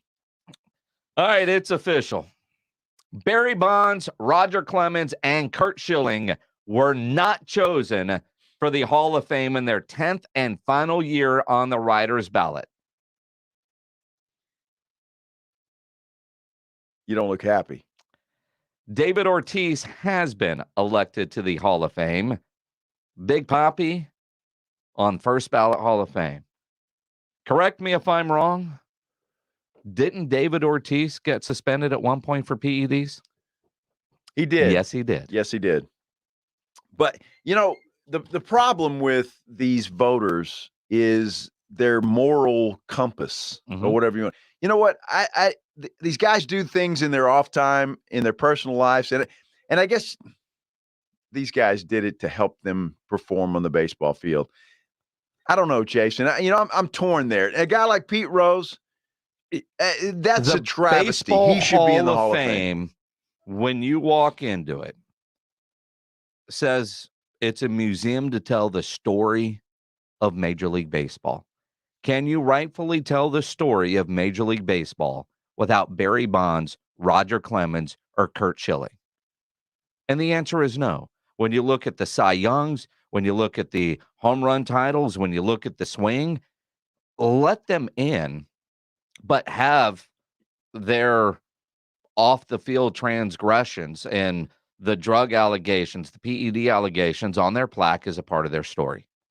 Because you look at Curt Schilling and the bloody sock game and everything that he's gone through, Roger Clemens, everything that he has won, Barry Bonds and everything that he has done, Pete Rose as a player, he bet as a manager, but not as a player.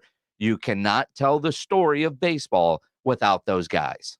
I just have to say that and I don't know what they're thinking, but I'm trying to play devil's advocate here, that the performance and the numbers they put up were because of the stuff that they were putting in their bodies. That very well may be true. Well, then that should jade those stats. If David Ortiz has been suspended for PED use, then how does he get it? I agree. I mean, he's a likable guy that the baseball writers don't have a beef with. Baseball writers, these old dudes that have way too much power, they don't like the way certain guys treated members of the media, and they've got the power to hold it against them later in life, and that's what they're doing here. That's exactly what they're doing. And that's wrong. Well, I think the Hall of Fame failed today. The Hall of Fame voters failed today. I am not surprised that they did not get in, but I was hoping, and I'm a big Roger Clemens fan. Absolutely. I was hoping since this is the final time they're eligible on the ballot, that the writers have punished them enough, had them stand in the corner and wait for 10 years to be able to say they're in the Hall of Fame. And the fact that those guys can hold the grudge this long and be so stubborn they won't change their mind, I just don't get it. I don't like it. Not a fan. They've got power, and they used it today. Sean Payton, no longer the head coach of the New Orleans Saints. Sean Payton. Could he be the next head coach of the Dallas Cowboys? We will talk about it coming up. Pledge, you ready for Sports Center? After Sports Center with James Pledger. I didn't know if you were still looking at the little weenie photos or not. Well, I mean, I'm just trying to plan out dinner for you guys. I'm going to put something together, maybe a gelatin spaghetti-o Vienna sausage meal. Diet starts now. The San Antonio Spurs will hit the road tonight as they're in Houston to take on the Rockets. Tip-off is set for 7 o'clock, but the Spurs will be without Keita Bates-Diop, who has entered health and safety protocols. In college basketball from over the weekend, the 13th-ranked Texas Tech Red Bears fell in double overtime to 4th-ranked Kansas 94-91, despite 33 points from Bryson Williams. The Texas Longhorns will hit the road as they take on the TCU Horned Frogs tonight at 8 in Fort Worth. That game will be televised on ESPNU. I'm James Pledger for San Antonio Sports Star, ESPN AM 1250 and 94.5 FM. Hello, my name is Jason Thompson, owner of the Thompson Law Firm right here in San Antonio. And for the past 27 years, I have represented people in our community who have been injured because of negligent drivers of cars, 18-wheelers, and company vehicles. I really want you to know that if you're involved in a collision, you need to contact an experienced attorney as soon as possible after the collision. All you may know about an insurance company is what you see on television. If you have ever been forced to make a claim after being injured in an auto collision, there are no jokes, no geckos, no cavemen, no professional athlete endorsers. Just you against a giant insurance company that is represented by skilled adjusters and attorneys who have one job: pay as little as possible. If you've been injured in a collision, please contact an experienced attorney as soon as possible after the collision. I, of course, want you to call me, Jason Thompson. My number is 210-900-0400. That's 900-0400. Or go to my website, alawyerforus.com. That's all one word, alawyerforus.com. Guys, stop what you're doing. Give me a few seconds of your time and let me give you a piece of advice that will change your love life forever. Have you noticed you've been losing a little pep in your step? Has your lady friend asked you, is everything okay? Do you find yourself having trouble rising for the occasion? Do you stress out before that special moment and wonder, is it gonna work? Guys, I'm going to let you in on a big secret. You don't ever have to worry again. The Mojo Male Enhancement Formula has you covered. Mojo is the 100% guaranteed male enhancement formula that guarantees lasting success, if you know what I mean. The Mojo Male Enhancement Formula is safe, natural, and effective every single time, guaranteed. Mojo is available in a fast-acting spray and a quick-action capsule. Do yourself and her a favor and call Pure Line Nutrition in San Antonio today. They'll get you set up for success. Call 210-494-2210. That number again is 210-494-2210. Mojo Male Enhancement, only available at Pure Line Nutrition. You could save big when you bundle your home and auto with Progressive, but when we just come out and say it, it feels like it falls a bit flat. So we're going to use humor. But we don't want to insult your intelligence, so nothing too goofy. And we need to avoid any polarizing topics. Oh, and it has to be about how you can save big when you bundle your home and auto with Progressive. You know what? Maybe humor is a bad idea. Yeah, it's never going to work. Progressive Casualty Insurance Company and Affiliates. Discount not available in all states or situations. Hey, Ray Magliozzi here. Have you ever cooked a really fine gourmet meal? Yeah, me neither. But I'm told it all comes down to the ingredients. And when I need ingredients to improve my car, the place I go is eBay Motors. Whether you roasted your last transmission, graded your current floor mats, or pureed your side view mirror on a lamppost, eBay Motors has the right parts at the right prices. 122 million of them. And by the way, if you recently fired up your grill, don't worry, eBay Motors has grills too. eBay Motors. Let's ride. That dinner was delicious. What's next? I'm thinking just the check. Do you frequently have gas, bloating, diarrhea, stomach pain, or loose oily stools after eating? One or more of these symptoms could be a sign of exocrine pancreatic insufficiency, or EPI. and it may be time to talk to your doctor. If you have EPI, Creon may be right for you. Creon, pancrelipase, is an oral prescription medication that treats EPI. Creon replaces enzymes you may be missing to help you break down food properly. Creon may increase your chance of fibrosing colonopathy, a rare bowel disorder. Do not chew capsules or contents, as this may cause mouth irritation. Tell your doctor if you have unusual or severe stomach pain, bloating, trouble passing stool, nausea, vomiting, diarrhea, worsening of painful swollen joints, or allergic reactions. Other side effects may include changes in blood sugars, gas, dizziness, or sore throat and cough. These are not all the side effects of Creon. Talk to your doctor about Creon, the #1 prescribed EPI treatment, and visit gocreon.com. That's GOCREON.com. Or call 1-800-633-9110. This is The Blitz with Joe Reinagle and Jason Minix. San Antonio Sports Star, ESPN 1250 and 94.5 FM. It is The Blitz here on San Antonio Sports Star, ESPN AM 1250, 94.5 FM. I'm Jason Minix. He is Joe Reinagle. Sean Payton taking over the football world today, announcing his retirement from the Saints, but very vague about his future. Let's talk about it with Charean Williams from Pro Football Talk. And Charean, the obvious question starts with Cowboys? Does Sean Payton end up with the Cowboys? Well, I don't think it's going to be a surprise if he does. I mean, you look at their relationship, and he almost became the coach of the Cowboys in 2019. The deal was done. The compensation was agreed to. Mike Florio writes about this in his book. And then Anthony Davis decides that he wants out of New Orleans. How does that relate to Sean Payton? Well, the general manager, Mickey Loomis, was the general manager of both teams and said, I'm squelching this deal with the Cowboys because I'm not going to be the guy who's seen as losing two icons from the city of New Orleans. So that's how Sean Payton didn't become the coach of the Cowboys in 2019. It was really, really close to happening.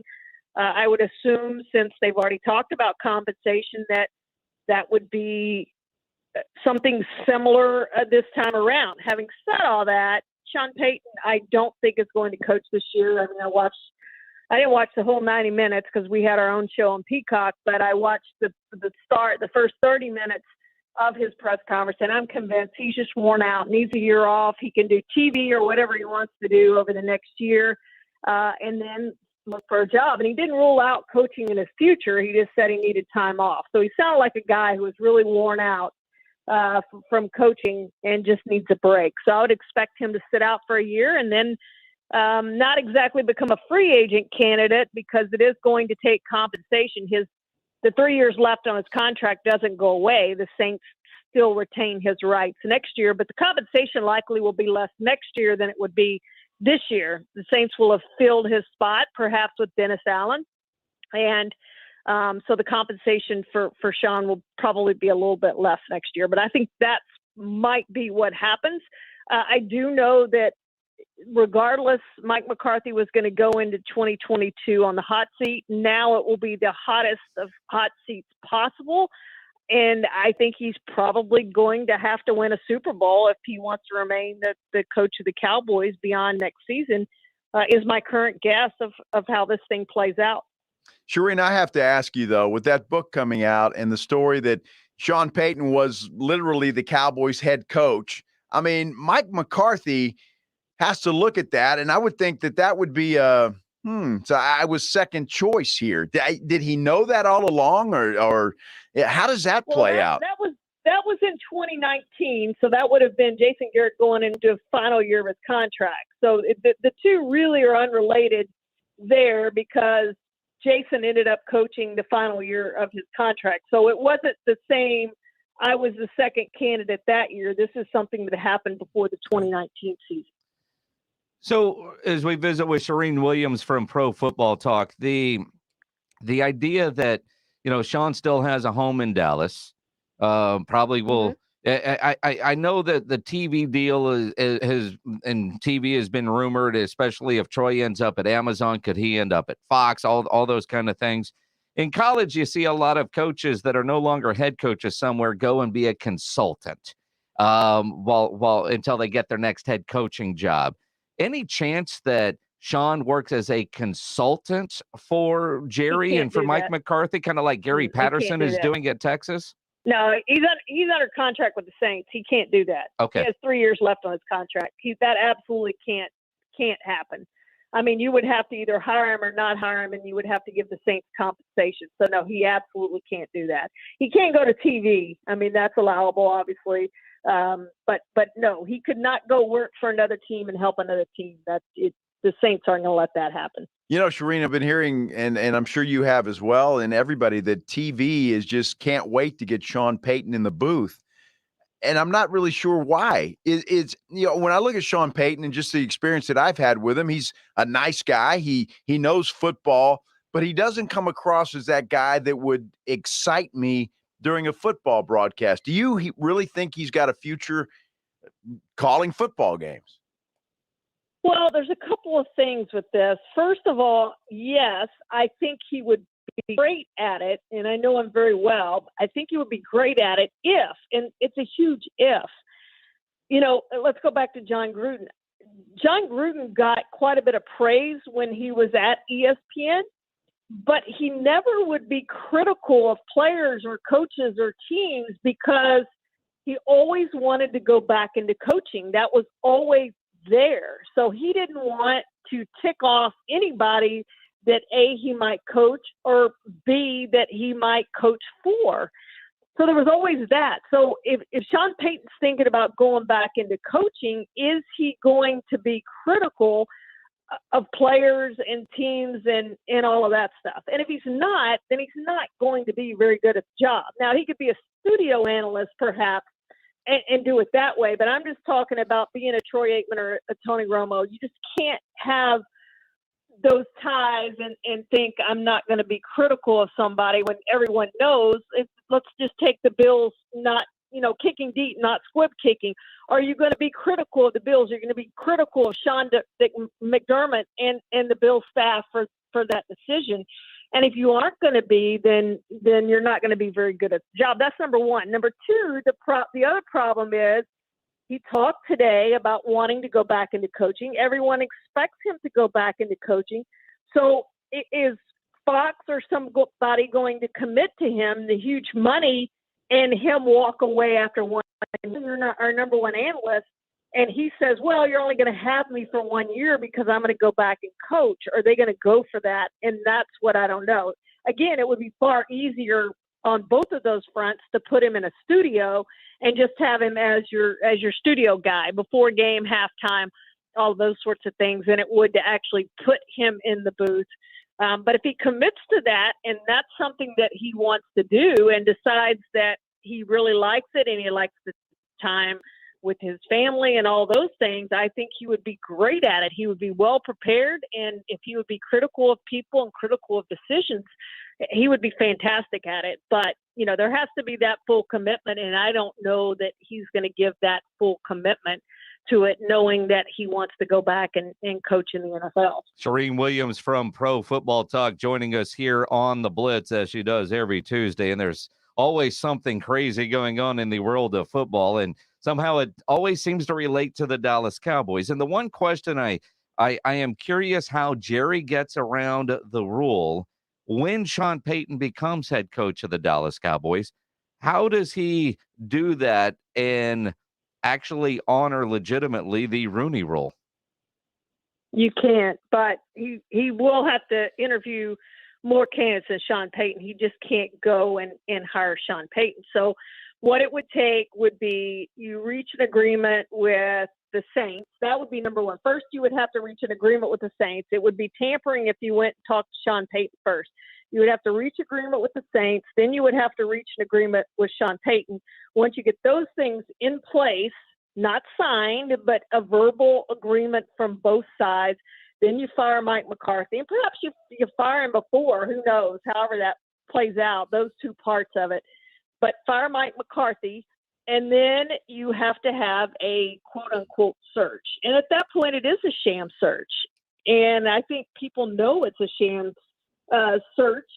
And the Cowboys did that once before. I think they had a phone interview with Dennis Green, and that was their search. And I can't remember who they were hiring. It might have been the Jason Garrett when they were hiring him at the time, whoever it was. And it wasn't a real search. And the Fritz Pollard Alliance and others were not real happy with the search. But I don't know how you do it legitimately if you are wanting to trade for Sean Payton.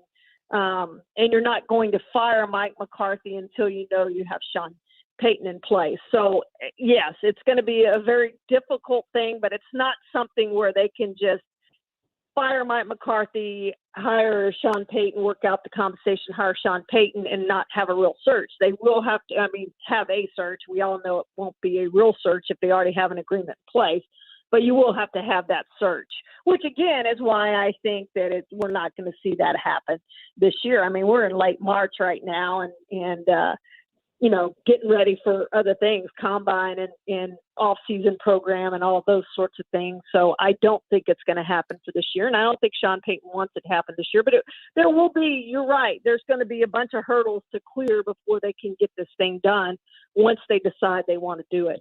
All right, Charean, get out your crystal ball because I want to ask you this. And we know Mike McCarthy is going to be on the hot seat, and there's no question about it, whether Payton's situation or not. So the Cowboys start the season off 4-4. Do you think that something like that, just a bad start perhaps, could spell the end of Mike McCarthy early in the season? Yeah, if that happens, that makes your search far easier because you fire him at that point.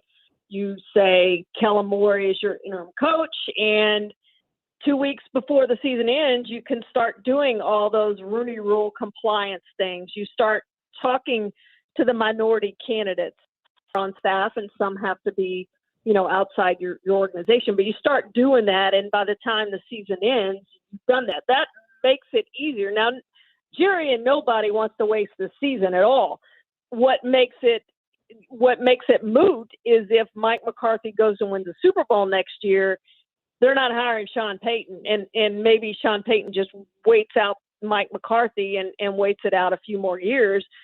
But that's probably your winning scenario if you're Jerry Jones, is you get your Super Bowl next year and you don't have to worry about giving up draft compensation to get Sean Payton, that Mike McCarthy has proved that he could do what no other coach has done before, and that's win a Super Bowl with two different teams. And that's your ideal dream situation, but a lot obviously is going to have to happen for that to come true. Otherwise, I do think they make a move at the coaching position. As you said, whether it's for Sean Payton or whether it's for somebody else, I do think they make a move if this Cowboys team doesn't take a step next year. And by a step, I'm probably meaning at least get to the division game, if not to the NFC Championship game, to show progress that you're getting closer to winning that Super Bowl. Jerry turns 80 in October. I just don't think he's going to be real patient for another year, especially with some of the comments we heard from him on the radio show after the season ended. I think he thought that he had a championship caliber team this year.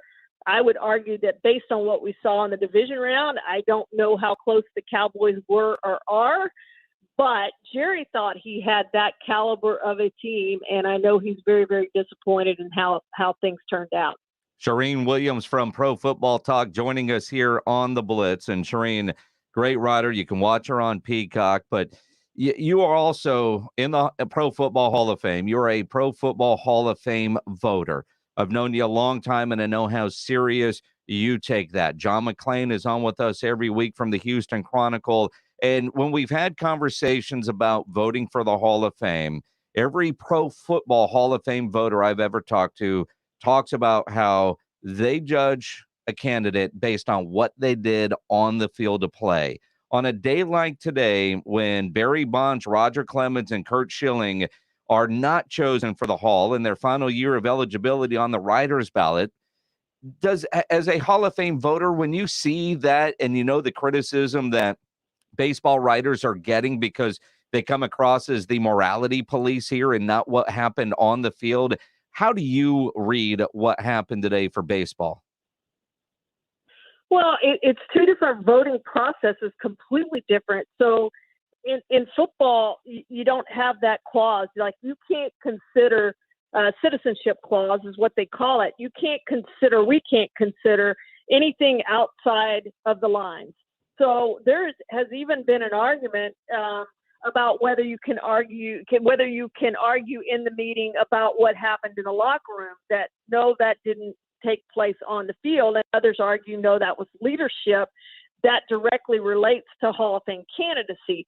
But if somebody's arrested, if O.J. Simpson, say he was up for candidacy this year, we would have to consider him just for what he did on the field, not for anything that happened off the field, where baseball doesn't have that. So they can consider those other things. If someone uses steroids in football and gets caught, we can't consider that as part. Now, you can do it in the back of your head, but you are not supposed to consider that. You're supposed to look at the numbers and what you saw on the field and how they played and all those things, comparing them to other Hall of Famers. And that's how we decide. So it's really two different processes. And, some people like baseball's better and some people like the NFL's better. I think there's positives to both and there's negatives to both. And maybe both systems need something of a tweak, if not a complete overhaul, to make it more fair. But, I think when you look at the players you're talking about in baseball, and I watch a lot of baseball, I don't know it as well as I know football, but I watch a lot of it. I would say that if it was based on just what those guys did between the lines, they're in the Hall of Fame. So if they played football, they'd be in the Hall of Fame already. And the way I look at it is you can't tell the story. Hall of Fame is telling the story of the history of the game. And you can't tell the story of the history of baseball without Roger, without Kurt, without Barry Bonds. And I have no problem with them being in, and the negative parts of their career that's keeping them out, have that as part of their plaque, because that is a part of their story. Yeah, it is. It absolutely is. Charean, always appreciate your insight and your knowledge. Make sure you're following her on Twitter at NFL Charean. Charean Williams from Pro Football Talk. When we talk to you next week, we'll know who's playing in the Super Bowl. Thank you guys for having me. Appreciate it. Charean Williams. Good stuff. And I like the way the votings are different. I don't think she wanted to hammer the baseball writers. No. But I think towards the end, she kind of did without hammering them. Well, a little bit. And again, she said some like baseball, some like football. And I'm with the football because, again, it's got to be what's between the lines. But you got to keep in mind, Jason, and it happens in football too, but you got to keep in mind what happened between the lines was affected by what they were injecting into their bodies at the time. It had to have been, right? I mean, Barry Bonds goes from skinny twig to a muscle man in a year's time. And I get it. And I think they should be in the Hall of Fame. I'm not saying that they shouldn't be. However, if you get in the mind of those voters, that I guarantee that's what they're thinking. The stats that they put up were directly the result of what they put in their body. We'll get into it on the other side, but there is a whole lot of, that was the steroid era. It was. And I hate to say it this way, everybody was doing it, right? I mean, and I know that's not the answer, but all three of these guys have had their issues with the media. They're not the nicest of guys. No, they're not. And because of that, these baseball writers hold a grudge and want to be the moral police while electing somebody who was actually suspended for PED use, right? That's true. And again, I'm not against you. I think they should be in. And Roger Clemens has tweeted about it. We'll talk about that as we continue here on the Blitz. When you need an electrician, you need to call Hill Electric over there. They're available to you 24/7 for residential and commercial needs. Great locally owned family-run business. For over 3 decades, Hill Electric has served San Antonio homes and businesses. If you need additional outlets or USB ports, you need to fix that fuse that always blows, that flickering light, Hill Electric has the right service at the right price. Never a service charge, always free estimates. I've used Hill Electric at my house for a couple of projects. They added some extra outlets in the garage. I had them put up a motion light outside over one of my grills for night grilling. Fantastic. Hill Electric, 210-404-9074. 404-9074 or hill-electric.com. Exciting changes ahead on San Antonio Sports Star, ESPN 1250 and 94.5 FM. On February 1st, you'll need to retune your radio to 1250 AM and 103.3 FM. Same great programming, stronger signal. We think. Probably not. Hello, my name is Jason Thompson, owner of the Thompson Law Firm right here in San Antonio. And for the past 27 years, I have represented people in our community who have been injured because of negligent drivers of cars, 18-wheelers, and company vehicles. I really want you to know that if you're involved in a collision, you need to contact an experienced attorney as soon as possible after the collision. All you may know about an insurance company is what you see on television. If you have ever been forced to make a claim after being injured in an auto collision, there are no jokes, no geckos, no cavemen, no professional athlete endorsers. Just you against a giant insurance company that is represented by skilled adjusters and attorneys who have one job: pay as little as possible. If you've been injured in a collision, please contact an experienced attorney as soon as possible after the collision. I, of course, want you to call me, Jason Thompson. My number is 210-900-0400. That's 900-0400.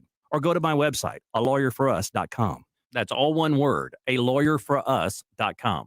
You say goodbye, and I say hello. With Mercari, your unneeded things can find a new life. Hello, hello.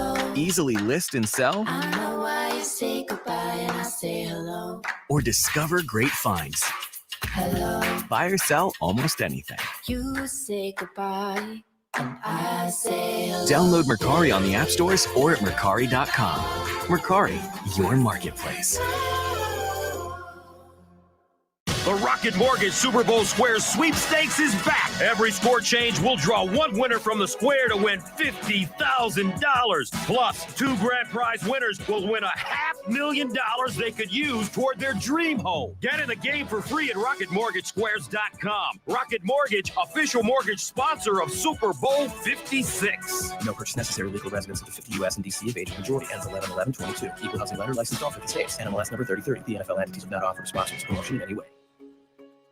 Hello, I'm Dr. Torres, founder of the Institute for Functional Health here in the heart of San Antonio. Has the healthcare model of the past century let you down? This story sounds all too familiar. You see doctor after doctor, each one runs a few labs, prescribes a new medication, and invites you back in a few months for prescription refills, likely without a game plan. You're stuck in this endless cycle while, quite frankly, you don't feel much better than you did when you first started. Sure, your labs may improve.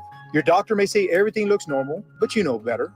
You don't feel any better. This is exactly why I invite you to visit us here at the Institute for Functional Health, where we have reinvented patient care and are proud to invite you to the future of integrated modern medicine. We offer primary care for when you're sick or need prescription refills. But more importantly, our entire team focuses on finding the root cause of your symptoms and getting you off of your medications. So if you are tired of masking symptoms and are ready to get to the root cause of your problems, call us for a free consultation. 468-1891. 468-1891. It's heart-stopping, rim-wrecking, ball-arching action. Ball 3, got it! College hoops are happening, and we've got the action and excitement you love. San Antonio Sports Star, ESPN 1250 and 94.5 FM. San Antonio's home for sports talk is right here. San Antonio Sports Star, ESPN AM 1250 and 94.5 FM. It is the Blitz here on San Antonio Sports Star, ESPN AM 1250, 94.5 FM. He is Joe Reinagel. I am Jason Minnick. 2 major stories on this Tuesday afternoon. Absolutely. What a day, right? Sean Payton out as head coach of the New Orleans Saints. What that means for the Cowboys, we'll get into that coming up. And the story with the Baseball Hall of Fame is not who's in, it's who's out. Roger Clemens, once again, not in. Barry Bonds, once again, not in. Curt Schilling, once again, not in. And that is the final year of eligibility for those 3. The baseball writers have won. They haven't won. The holier-than-thou SOBs have won. They have not won. And they've kept them out. Well, they've kept them out, but they haven't won. I mean, you know, if you're a baseball fan and you grew up in that era, as we did, you remember those guys. You know where they belong. You remember what they did for the game of baseball. And so it's True. okay. Now, Roger Clemens tweeted, "Hey, y'all. I figured I'd give y'all a statement since it's that time of year again. My family and I put the Hall of Fame in the rearview mirror 10 years ago. I didn't play baseball to get into the Hall of Fame. I played to make a generational difference in the lives of my family, then focus on winning championships while giving back to my community and the fans as well. It was my passion. I gave it all I had the right way for my family and for the fans who supported me. I'm grateful for that support. And I'd like to thank blah, blah, blah. You know, he cares about not being in the Hall of Fame. Well, of course. He's conditioned himself to say otherwise. We put it in our rearview mirror. If they would have called today and said, you're in, he would have broke down in tears, much like Drew Pearson did. Mm-hmm. For years, Drew Pearson was overlooked and overlooked and overlooked. And when Drew Pearson finally got in, the emotion that was there. When you talk to Drew about it now, he was on the Blitz the day it was announced, man, and I thought he was going to cry. I thought I was going to cry with him. I mean, it matters. And I know it sucks to say, weren't they all juicing? You know, to a degree, you kind of feel like they were. You didn't know. I mean, I remember Lance Berkman saying, well, look at my physique. Nobody's accusing me. But, you know, I mean, and yeah, it helped, but it didn't make them this bionic superstar, right? I mean, I don't know. In Barry Bonds' case, it might have. His head might have exploded. but again, though, and I don't want to say they all were, but it's the steroid era. It will always be the steroid period of baseball, whether these guys are in the Hall of Fame or not. Look, you could say, and I think I'm right on this, Sammy Sosa and Mark McGwire saved baseball. You are absolutely right. They saved baseball. They did with their little home run contest and chasing each other. They saved baseball. It was dying a slow death until those two guys started knocking balls out of the park and chasing each other and had that rivalry that they had. And that brought baseball back. And I think what happens is now, especially with the squabble that they're having, baseball again is falling into that, Jason. And so I'm afraid that with decisions like this and the squabble that they're having with the Major League Baseball and the players, it's just not the sport that it used to be. For you and I, it's always going to be. And there's not a better sporting event to go to live than a baseball game. There's not. But I agree with that. But I am not the diehard baseball guy I once was. There was a time where I could tell you everybody on the Astros and who was coming up on the farm. And I can't anymore. You know what I mean? Sure, it's weird. Yeah. I mean, if, you know, I could go weeks, I'll check scores every day. Mm-hmm. But I'm not going home and watching like I once did because they have kind of lost me in some of the things that have gone on. Now, yeah, somebody says, man, you got tickets to a game. You want to go? Hell yeah. I love it live. Yes. I prefer listening to baseball on the radio as opposed to watching on television. But stuff like this pisses me off to no end. Even a guy like Jeff Passan, who tweeted 10 hours ago, Barry Bonds belongs in the Hall of Fame, and if he's not there by the end of today, the museum has failed at its stated mission, preserve history. And I think that's part of where I'm coming from. There's a lot of guys that should be in the Hall of Fame, but I understand these crusty old writers that hold a grudge and can hold that over them. You know, the athlete who would make a writer wait for 30 minutes after the game because he's going to take a shower and talk to somebody on the phone before he comes and does interviews. And I know as the guy that stood there waiting on so-and-so to get out and do the interviews, that pisses you off. But these writers can hold the grudge. Sure. Like they've done no wrong their entire life. And that's not right. I totally agree with you. We have no disagreement in that. Those three guys should be in the Hall of Fame. They're not going to be, but I'm more concerned, honestly, with the future of Major League Baseball. Look, the NFL is king, and it's not even close. All right. And then you could say maybe NBA, maybe. And then Major League Baseball is somewhere. I would almost put, and as a hockey fan, I hate to say this, but I think soccer is slowly creeping up, passing Major League Baseball, and especially in non-Major League Baseball cities. Yeah, maybe. But have you ever gone to a soccer game? Actually, no. No. I mean, I've been to the San Antonio games. Never been to an MLS game. Look, it's the up-and-coming thing, and that's what kids are playing now. Yep. When they used to be playing baseball as kids, and they're not playing baseball anymore. They're playing soccer. That's why they've got the young kids. They've got them coming up. Baseball doesn't. Sean Payton out. why Anthony Davis is to blame for him not already being the head coach of the Come Dallas on. Cowboys. We will explain that as we continue here on the Blitz. If you're having any issues at the house with your plumbing, your heater, your AC, you know there's one company to call, and that is Quarter Moon at 210-651-5899, 651-5899. At Quarter Moon, they are experts at worst-case scenarios, big job, small job, residential or commercial. Their service trucks are fully stocked, and they have all the equipment needed for any job. No commission. Sales reps, they'll provide estimates and second opinions, and they have an A-plus ranking with the Better Business Bureau. Quarter Moon Plumbing, Heating, and AC, 210-651-5899, 651-5899, or online, quartermoonplumbing.com. We promise to never waste your time on nonsense. No who's stealing the snacks in your break room, blah, blah, blah. We talk about the NBA and a lot of it. I'm not using that as an excuse. I'm just giving you my take on how I'm viewing these games while people are out with COVID. Get the latest from around the league, from the experts and analysts who know. The Spurs are, when they're at their best, a well-oiled machine. San Antonio Sports Star, ESPN 1250 and 94.5 FM. Hello, my name is Jason Thompson, owner of the Thompson Law Firm right here in San Antonio. And for the past 27 years, I have represented people in our community who have been injured because of negligent drivers of cars, 18-wheelers, and company vehicles. I really want you to know that if you're involved in a collision, you need to contact an experienced attorney as soon as possible after the collision. All you may know about an insurance company is what you see on television. If you have ever been forced to make a claim after being injured in an auto collision, there are no jokes, no geckos, no cavemen, no professional athlete endorsers. Just you against a giant insurance company that is represented by skilled adjusters and attorneys who have one job: pay as little as possible.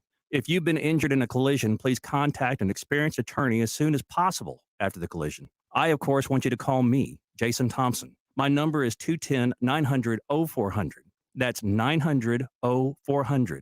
Or go to my website, alawyerforus.com. That's all one word, alawyerforus.com.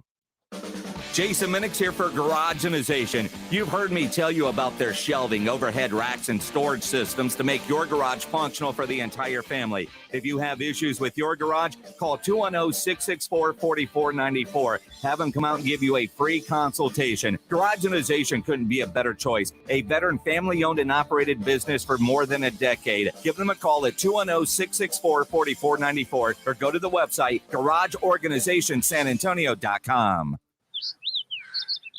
This view was worth a hike. Right? And it's a good way to stay on top of my health. Yes, I'm Cologuard, a prescription colon cancer screening option for people 45 plus at average risk. Have you screened for colon cancer? Not yet. Don't wait. It's more treatable when caught in early stages. Tell me more. Cologuard is non-invasive and it's used at home.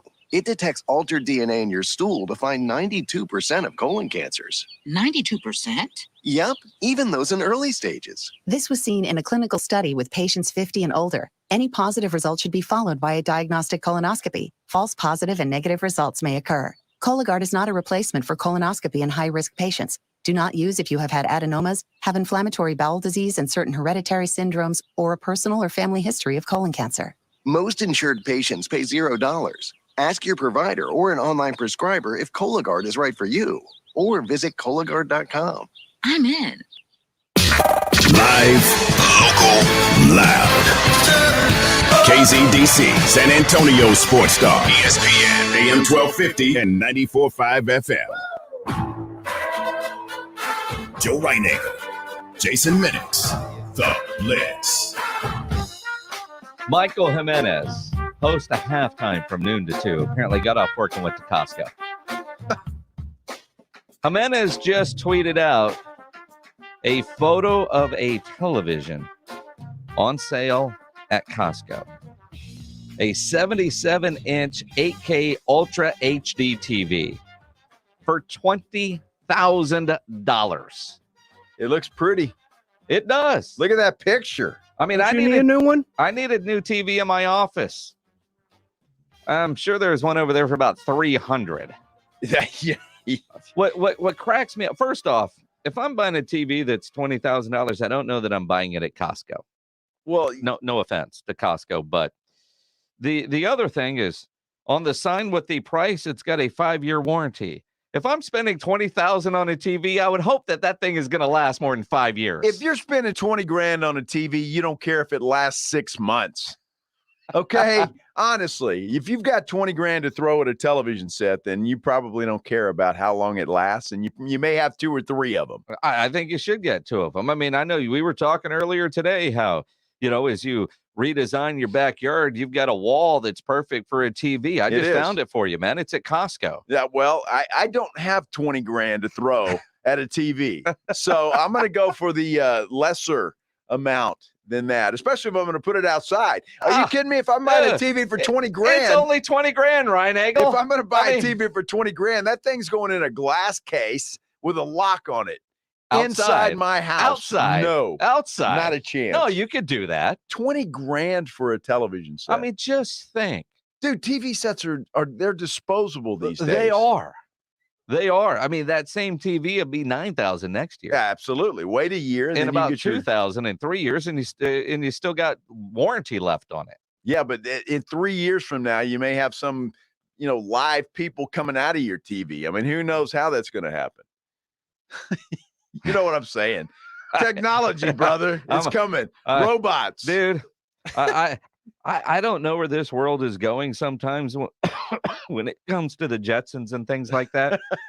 But Rob and Rudy this morning on R&R in the morning, they were talking about something. I have no idea, honestly, what a meta wedding is. But those boys were talking about a meta wedding. I have no idea what that is. Apparently, you're at a wedding, but virtually with those little goggle things you put on your face.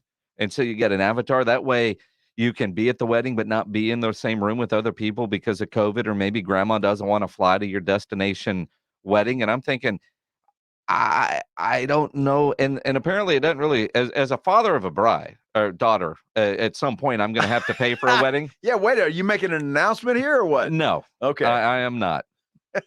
But at some point, and I don't know who came up with the rule that the girl's parents have to pay for the wedding. I demand that we revisit said rule. You ain't kidding, brother. Yeah. That's why I can't afford a $20,000 TV. How many weddings have you paid for now? 5? Oh my gosh. No, not 5. Actually just 2 thus far. Just 2. 2. All right. So you got 4 more to go? Well, my favorite daughters eloped. Here's 10 grand, go to Vegas. Yes, it was that kind of thing. You know what I mean? So they just did it on their own, and so that's why they just paid for a honeymoon. They become my favorites. Yes. I've got a friend right now whose daughter's wedding has been delayed twice because of COVID. Right. And it was going to be on some yacht in Miami. Oh wow. Yeah, you're talking about like $100 grand on a wedding.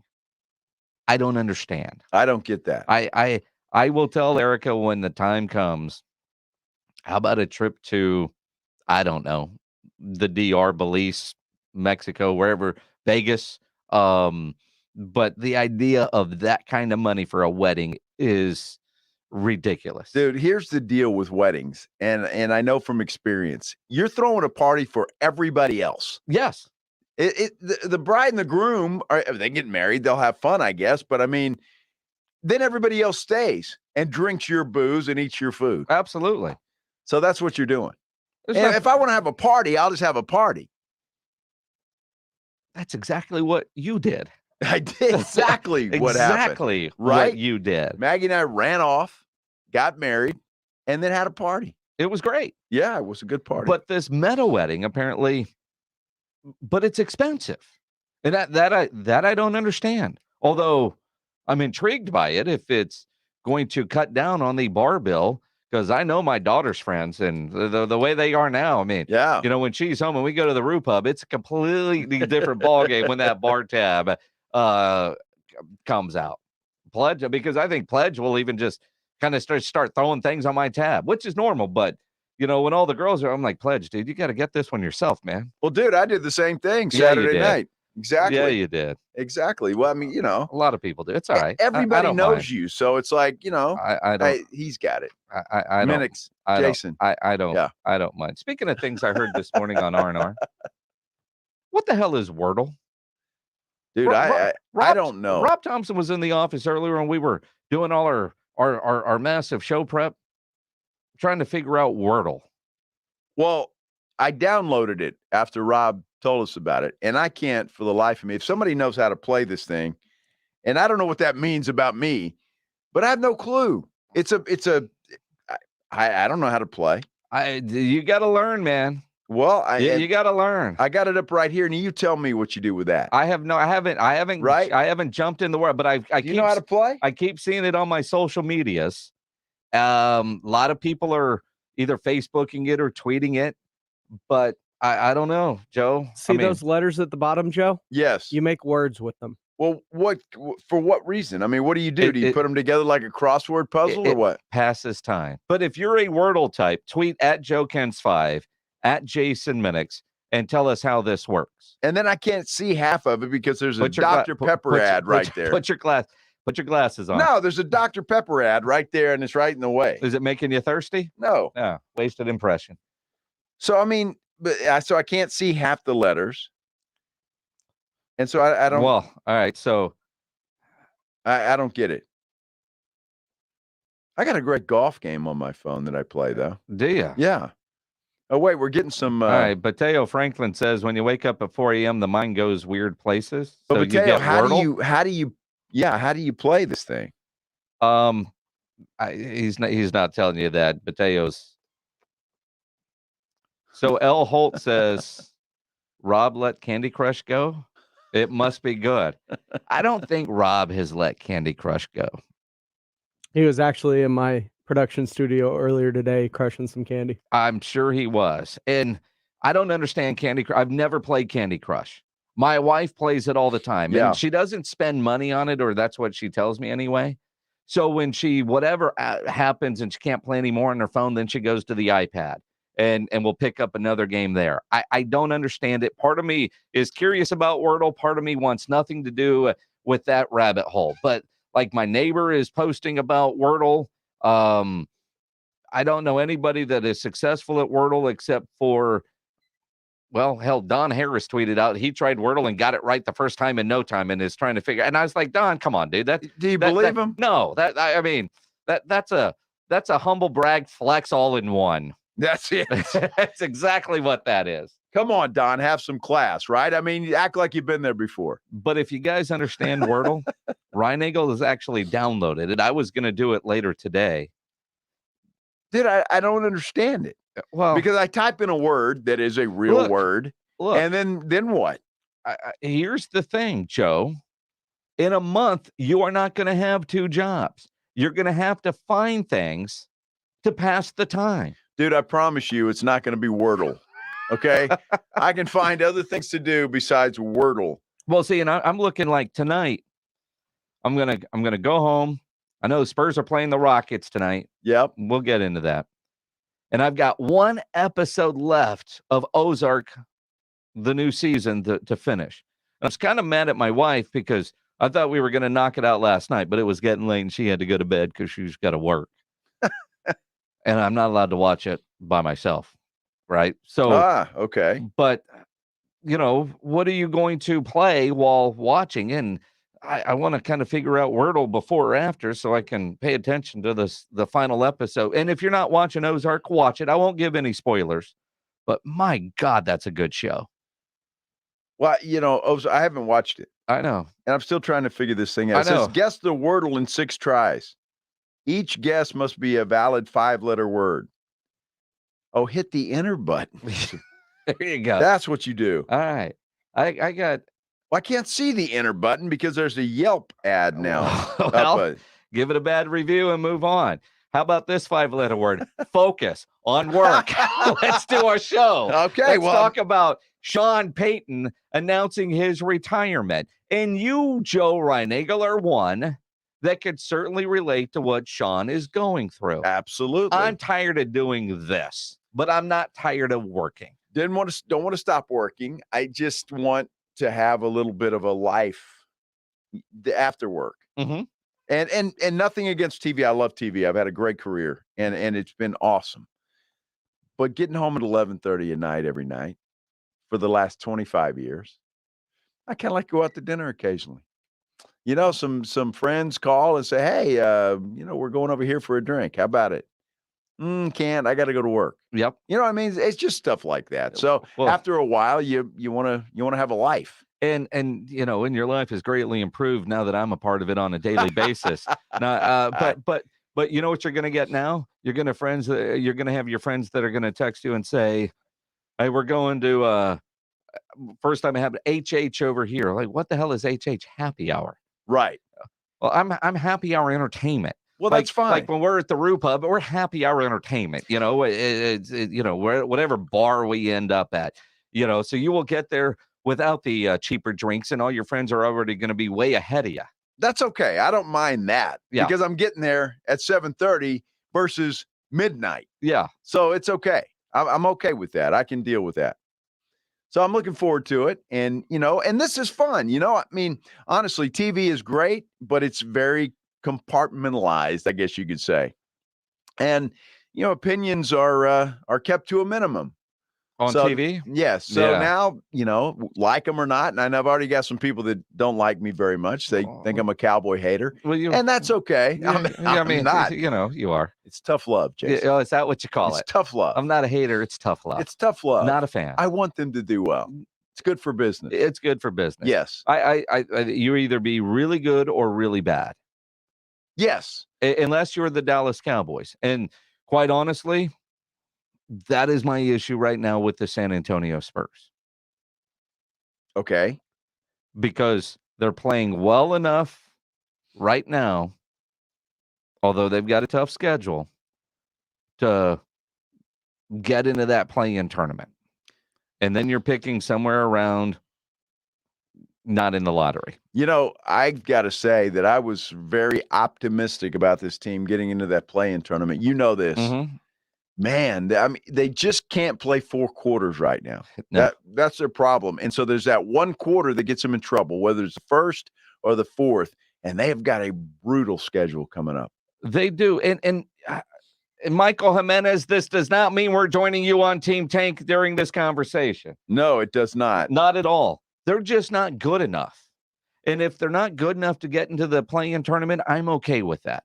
Or as we get closer to the end of the season, depending on how this team is playing at the time and how healthy they are, I might jump on Team Tank in mid-March.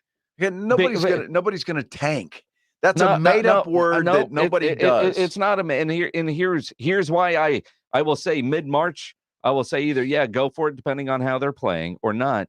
It's if you can somehow get yourself a top 5 pick, then your chances of getting that cornerstone player are a lot greater than if you're always picking, at 15.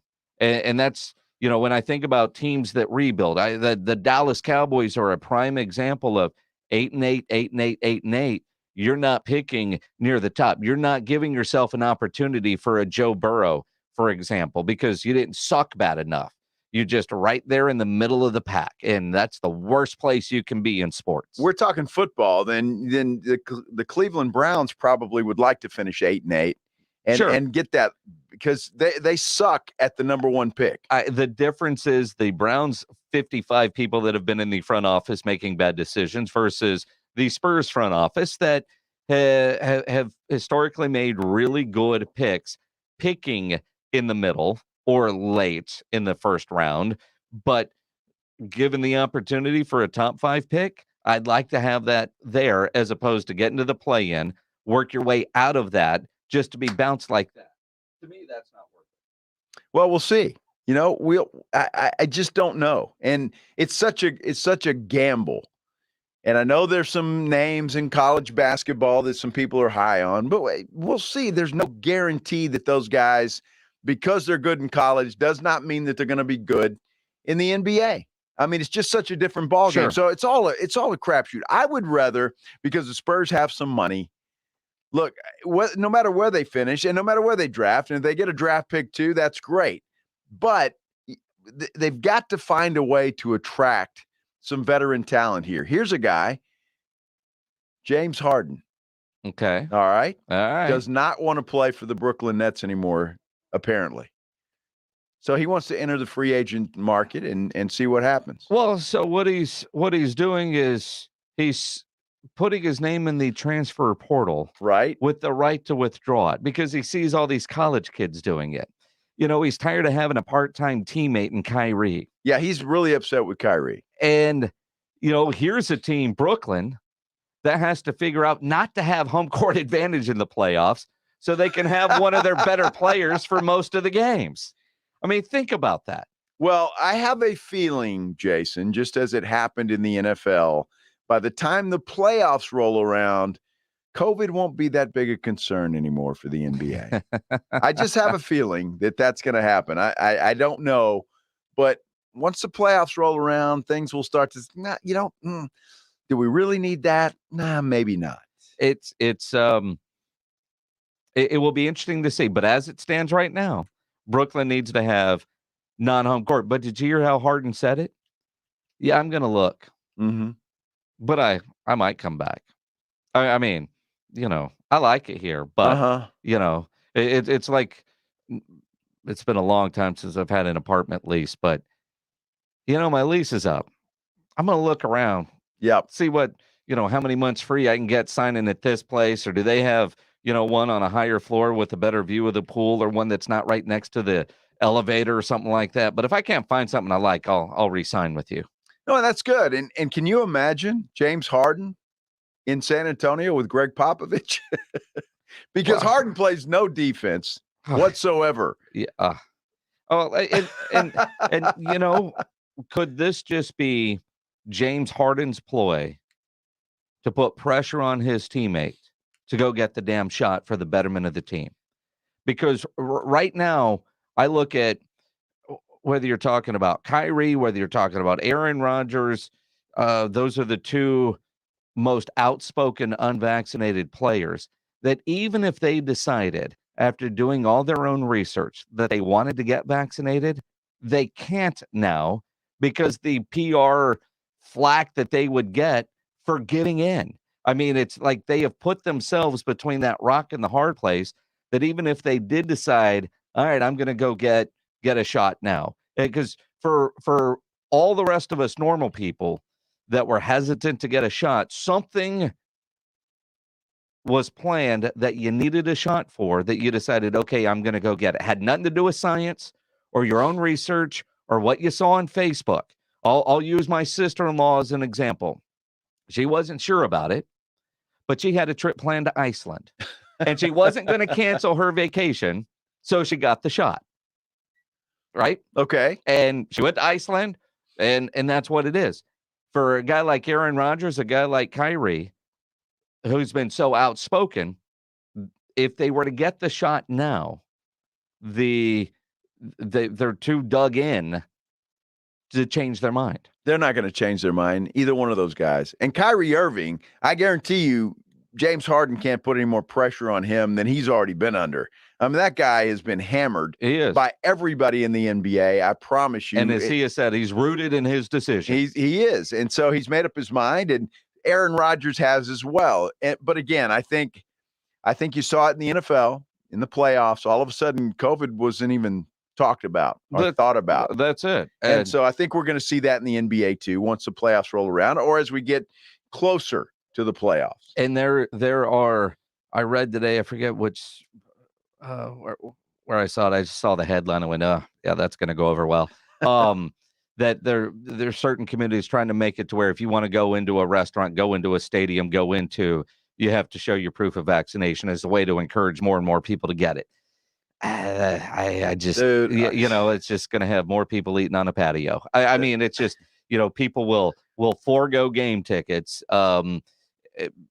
unless your team, I don't know, is in the finals and you've got your tickets and you want to go. But there's always that trigger for people that haven't done it yet, something that they want to do that, all right, damn it, you got me. Yeah, let's go kind of thing.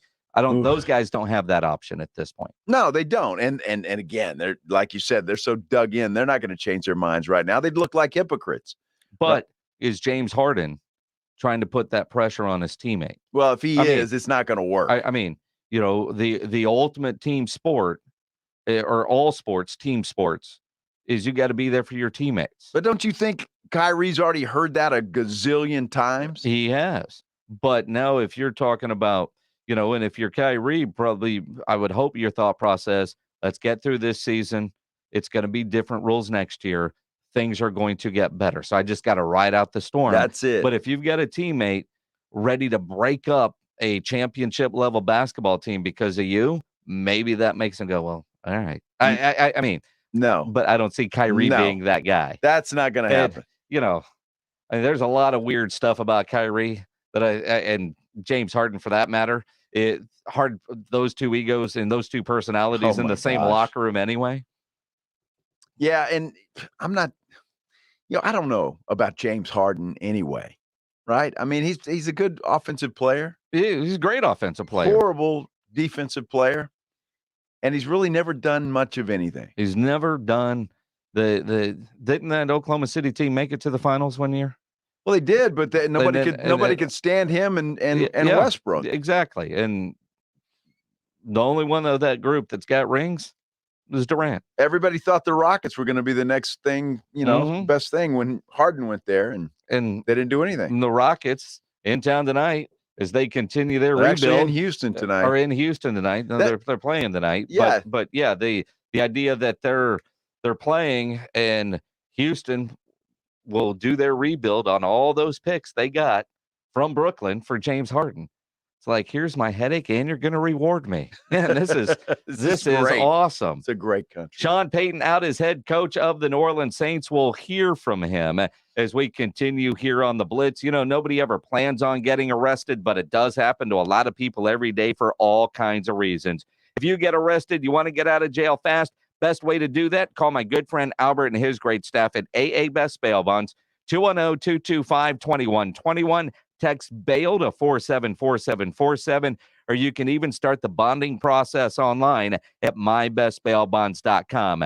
You don't have to call attorneys or anybody else to get out of jail. A lot of reasons for that. And you don't want to be forced into a PR bond. If the jail offers you a PR bond, make sure you truly understand what all those conditions are before accepting it. Whether you're up in Dallas, down in Corpus, in the Valley, anywhere in between. For stress-free bail bonds, it's AA Best Bail Bonds 24/7. License number 149. Call AA Best Bail Bonds 210-225-2121 or online at mybestbailbonds.com. We'll blame Anthony Davis as the reason Sean Payton is not head coach of the Cowboys when we come back after Sports Center with James Pledger. Well, Anthony Davis should be blamed for a lot of things, but not the Pro Baseball Hall of Fame.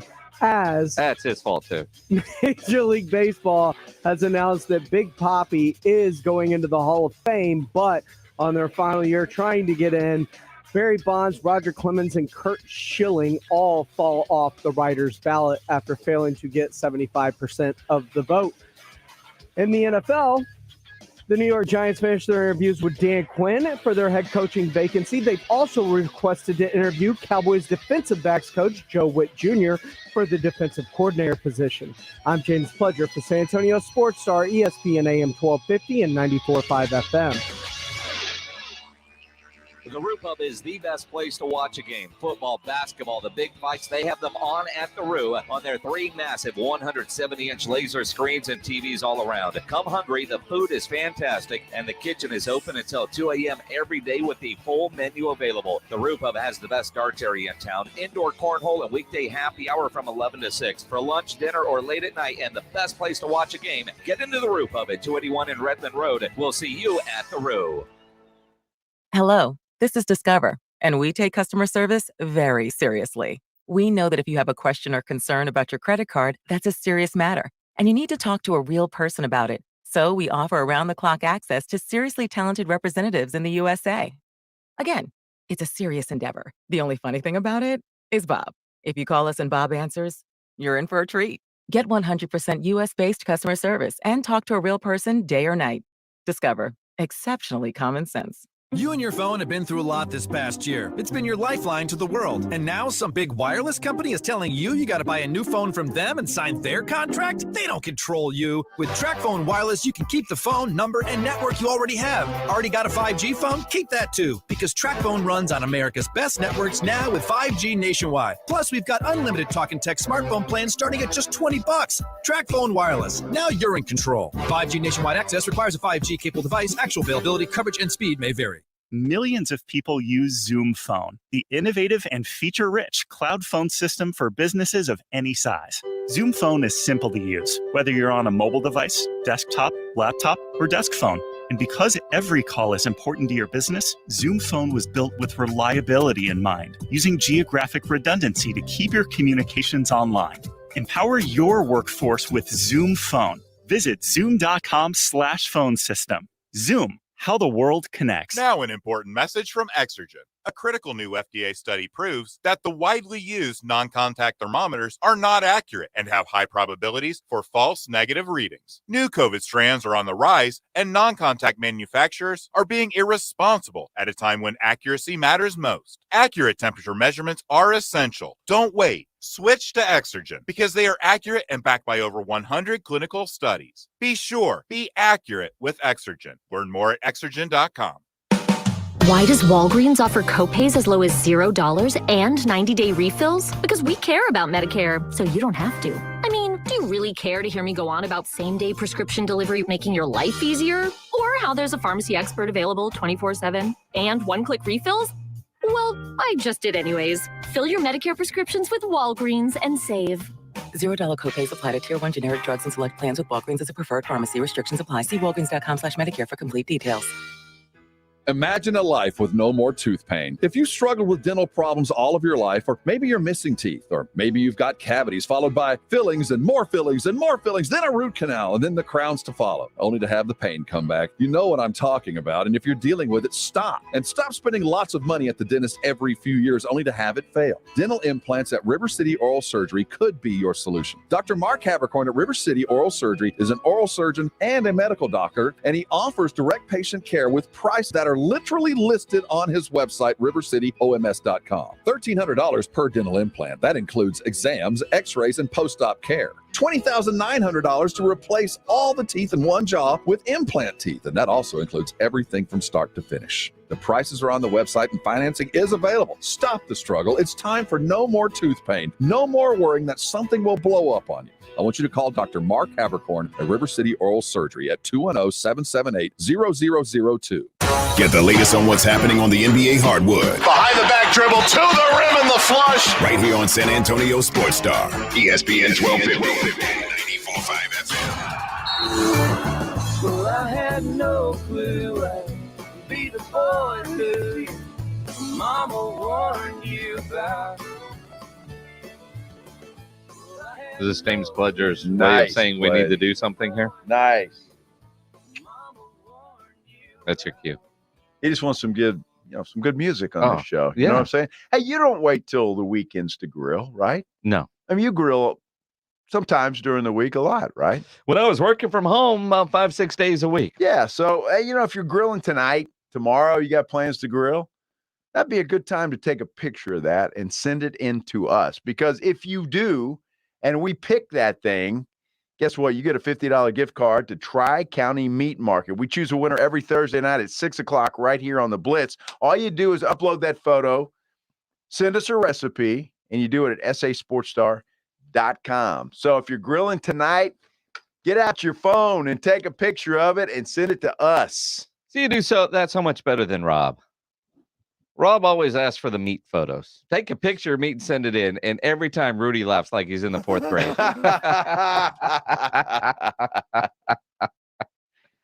Well, I understand why. I get the photos in. We've seen the mentality of the folks that work here at SA Sports Star for sure. Between 7 and 10. Yeah. And Pledge. Yeah. And Pledge. But yeah, I mean, and that's kind of fun. I mean, we had a pretty good time. We're talking about COVID. Yeah. Weenie the other day. Hip thrusting, not a fan. See? Yeah. COVID D is real. Yes, it is. Apparently. According to the New York Post. We got a sample with the Vienna sausages earlier. It's your sample. Yeah. That's all you is you try to figure out what's for dinner tonight. It won't be that. You know, it's interesting when you think about a day like today where there's been a lot of rumors about Sean Payton's future. But honestly, when he announced his retirement today, it was a little bit surprising. You know, when the tweets started flowing that he had informed the Saints that he was not coming back. And then, you know, we see on Twitter, there's a press conference on ESPN. We try to turn the TV on in the office that doesn't work. And then we had to find it online. So we missed the beginning of it. But the idea that he actually sat up there and quit his job. Now, you're a guy, he's been there 16 years, and he was very, very quick to point out 16 years, 15 seasons, because you know he had that 1 year where he didn't get to coach. But that's a tough decision, and you just made that kind of life-changing decision about retiring, getting out of your comfort zone, and saying, "All right, now is the time." And so Joe Reinagle, what that emotional tug of war must have been, because part of me feels like, dude, you're head coach of an NFL team. It's the day after your season, you've got to make that decision. But I guess he needed the week or two to digest everything and really decide, do I want to walk away from the New Orleans Saints? Dude, I promise you, he didn't start thinking about that just after the season. Sure. He started thinking about that I don't know, game 4, maybe, you know, or last off season. Right. And that's what happens. I mean, and especially a coach. I mean, gosh, they work a lot during the season. They're working constantly. They say goodbye to their family and that's it. And they're at the headquarters. So, I mean, sometimes it just wears on you a little bit. And you're right. You know, because people have said that to me, dude, you're on TV, you're doing sports, you know, why do you want to retire? I'm like, well, it was a great run, but I'm ready to do something else. And coaches, like TV and radio personalities, often don't get a chance to decide when they are leaving a job. That's very true. I mean, you know, so yeah, I mean, celebrate 25 years, 14 years for me. I mean, you know, to manage to not get fired over that amount of time is pretty incredible. But even Sean, while he announced his retirement from the New Orleans Saints, he said, kind of like Tom Benson, he doesn't like using the R word. Retirement's overrated. We get sold this whole image of retirement by these investment groups on TV and golf courses and retirement. And so, I still have a vision for doing things in football.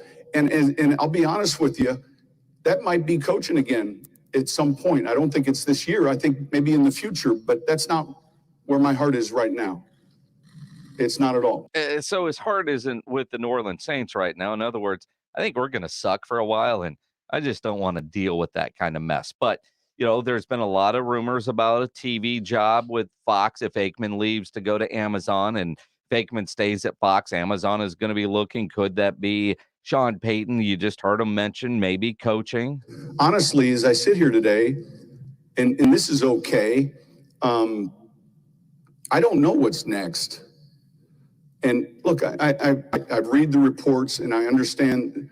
I've not spoken to anyone from a media outlet relative to doing television or radio. Maybe that opportunity arises. But every time I read something that says, like, he's in line for this job, I'll call my agent, Don, and I'll say, Don, did you hear something? Because I have not heard anything. And that's okay.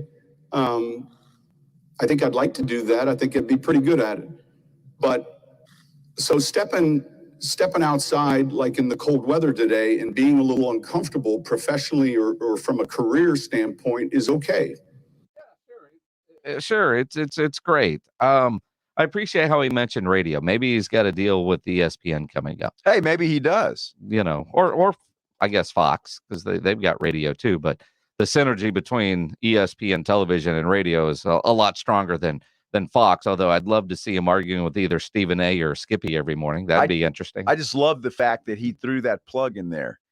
I've thought about doing that. I think I'd be pretty good at it. Absolutely. So he's a confident guy, that's for sure. But I think Charean Williams, when we had her on earlier, made a good point. I don't know that he's going to get a big TV contract if he still wants to coach and is going to be leaving in a year or possibly two and be another, Jason Witten. Now, Sean Payton may be a lot better than Jason Witten. I think maybe anybody might be. But, having said that, you want somebody, if he decides to go into TV, you want him to be there for a while and not go back to coaching. Where Charean was going, and you can listen to our conversation with Charean from Pro Football Talk, Charean Williams, on the Audio Vault, brought to you by AA Best Bail Bonds at sasportstar.com. I don't know that he gets Troy Aikman's gig. Does Greg Olson move up? If that's the case, I think so. He's good in a year.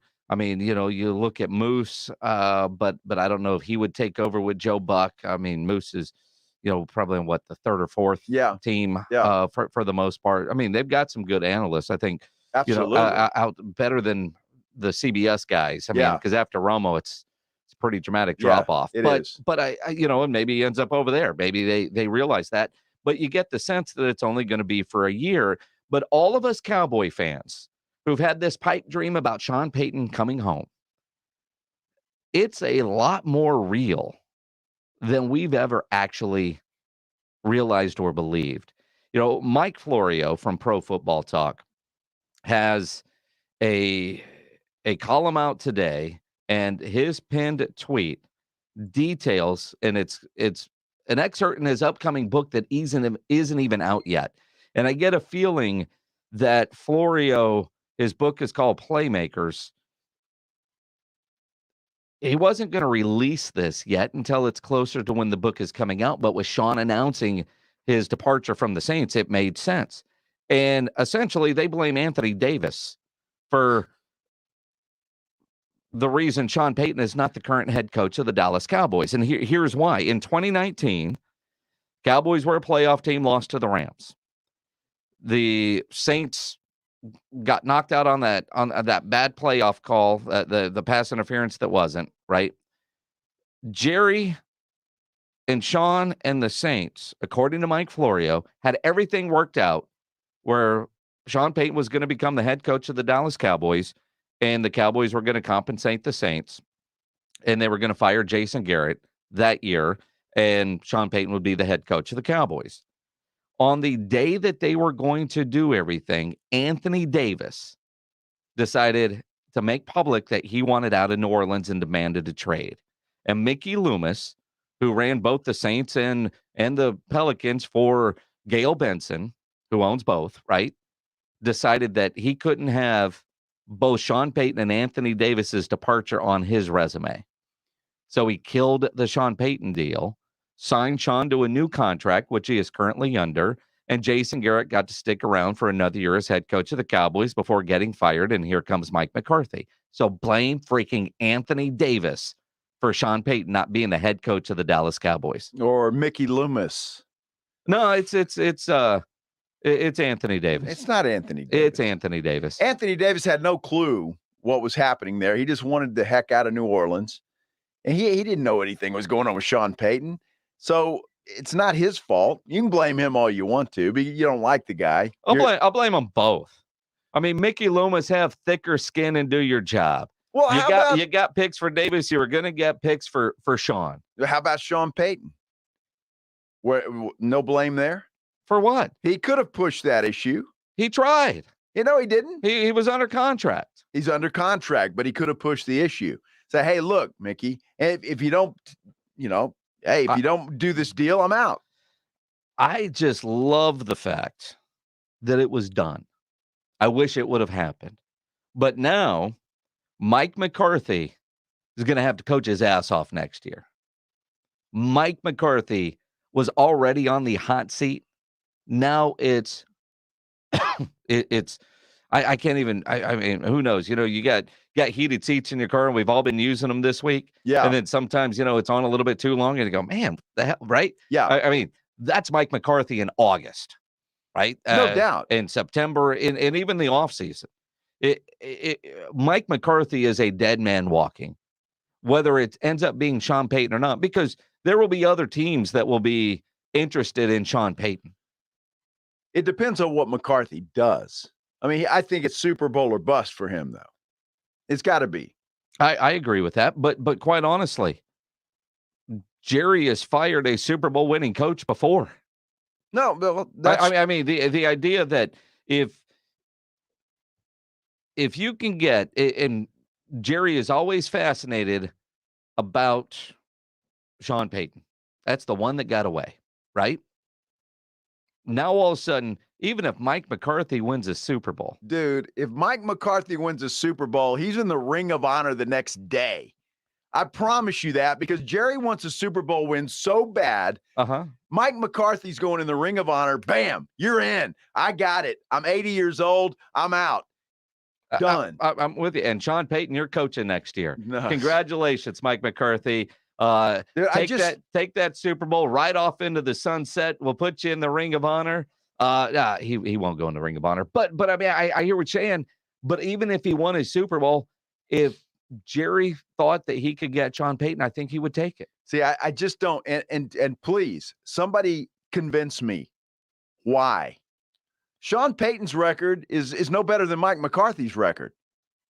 What's the difference between the two? Somebody, and I'm asking for a friend. So please, I'm not trying to be, I'm not trying to be. I'm with stir you. up trouble. I I mean, just want to know why is Sean Payton the end all be all of coaches, and he has to be the Dallas Cowboys head coach? Well, first off, Jerry wants him. I mean, it starts Jerry there. wanted Mike McCarthy. Because he was available. Jerry wanted Jason Garrett. Again, he believed in Jason Garrett from his playing days all the way up. Well, obviously, Jerry's made him the coach is not very good. I'm just saying he's a billionaire for a reason. I mean, but again, though, if Jerry wants it, Jerry's going to get it, right? And the fact that Jerry had the deal, he had the deal until Anthony Davis opened his mouth. Don't you know in the back of his mind, he lost it on that day. He couldn't close the deal, but he had everything worked out, right? You're in real estate. Joe Reinegel's a realtor, by the way. Right?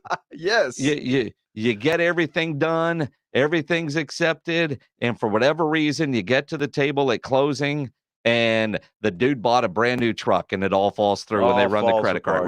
We all know realtor friends that have that nightmare story. Yes. That is what Jerry went through when Anthony Davis opened his mouth on that day. If Anthony would have waited a week, Sean Payton would be the head coach of the Dallas Cowboys right now, and we'd be bitching about him instead of Mike McCarthy, right? But what I'm saying, though, is, Jerry it might have taken a couple of years longer, but if he can finally close that deal and get Sean Payton home, I think he would. Okay. And then Mike Zimmer is the defensive coordinator. We're going to get the band back together and let's go. I just want somebody to convince me why. I mean, you're not telling me why, because Jerry wants him. Well, that's not a reason. Sean Payton has always been considered one of the great coaches in the NFL. Yes, he only has one Super Bowl and only won one Super Bowl with Drew Brees. And I've said this a gazillion times. Aaron Rodgers, as great as he is, how does he only have one? And he's never won one without Mike McCarthy, who only has one and had Aaron Rodgers all those years. You look at the Green Bay Packers, between Brett Favre and Aaron Rodgers, 30 years of Hall of Fame quarterback. One each. We are so in San Antonio. You look at the Spurs 5 trophies with Tom Brady seemingly in every Super Bowl. And if it wasn't Tom, it was, it's just, Russell Wilson has been to a couple already. And you go, why is that not happening everywhere? It's hard, right? We know that. Sure. But Sean is one of the more respected coaches in the NFL. And part of that is he held a job for 16 years. Sure. Well, I would venture to say Mike McCarthy is a respected head coach in the NFL, is he not? Sure, he is. Of course he is. And that's why Jerry brought him in. My point is that I just don't understand why Cowboy fans think that bringing in Sean Payton is the magic pill now that's going to get the Cowboys a Super Bowl victory. I don't understand the excitement over a possible hire of a head coach, because again, I am a firm believer in a head coach can only do so much. If those players don't perform on the field, guess what? I don't care if you're a genius. Does that head coach get more out of those players? Maybe. And Bill Parcells. And Mike McCarthy, when I see his speeches on video, remember on Hard Knocks, some of the speeches? I mean, I'm thinking about the motivation, and I'm also thinking about in 2 years, have we seen that go to another level? No. He's not a quarterback whisper guy. Sean Payton is. I thought that Kellen Moore was that guy. Well, Isn't that what we were told? Kellen Moore's that guy. He's got a great relationship with Dak Prescott. They're good friends. I mean, you know, when he was the backup, he'd bring the good sandwiches for breakfast every day. I mean, all of that is there. But no, we've never said Kellen Moore is a quarterback whisperer. He's an offensive genius. But who is going to get Dak Prescott to that next level, to see the things that all these Hall of Fame quarterbacks will put out on film, like Kurt Warner? Okay, so let me ask Jordan you a question. Palmer. Just so I understand, because I'm a little slow. So everything Drew Brees did in his career is because of Sean Payton? No. And nobody is saying that. But when you think about Drew Brees out of Austin Westlake, nobody recruited him. He ends up at Purdue. Mm-hmm. Gets drafted by San Diego. Mm-hmm. They cut him loose. Where was he on his way to Miami? He didn't want to go there, somehow ended up in New Orleans and paired up with Sean, and between them, they became something. It's not like Drew Brees coming out of Austin Westlake was the next Trevor Lawrence and was going to be this next great quarterback. And for that matter, neither was Aaron Rodgers. That's exactly right. When he was coming out. I mean, you know, but there is that combination there. It is the Blitz here on San Antonio Sports Star, ESPN AM 1250, 94.5 FM. If you're shopping for a new car, you need to go see my friends over at Ansira Chrysler, Jeep, Dodge, and Ram Truck, part of the Ansira Itenado complex. Very easy for me to tell you about and recommend Ansira because I am a longtime Ansira customer, and it's because of their great customer service before, during, and most importantly, after the sale. So make sure you get the best value on your trade-in, the vehicle with all the options and features that you're looking for. And you know price made Ansira number one. Price keeps Ansira number one. So think Ansira. Ansira Chrysler, Jeep, Dodge, and Ram Truck, part of the Ansira Itenado complex on I-10 West between Wurzbach and Huebner. Rob Thompson and Rudy J. Don't rush. It's R&R in the morning. Take it nice and slow. Tomorrow morning at 7, San Antonio Sports Star, ESPN 1250 and 94.5 FM.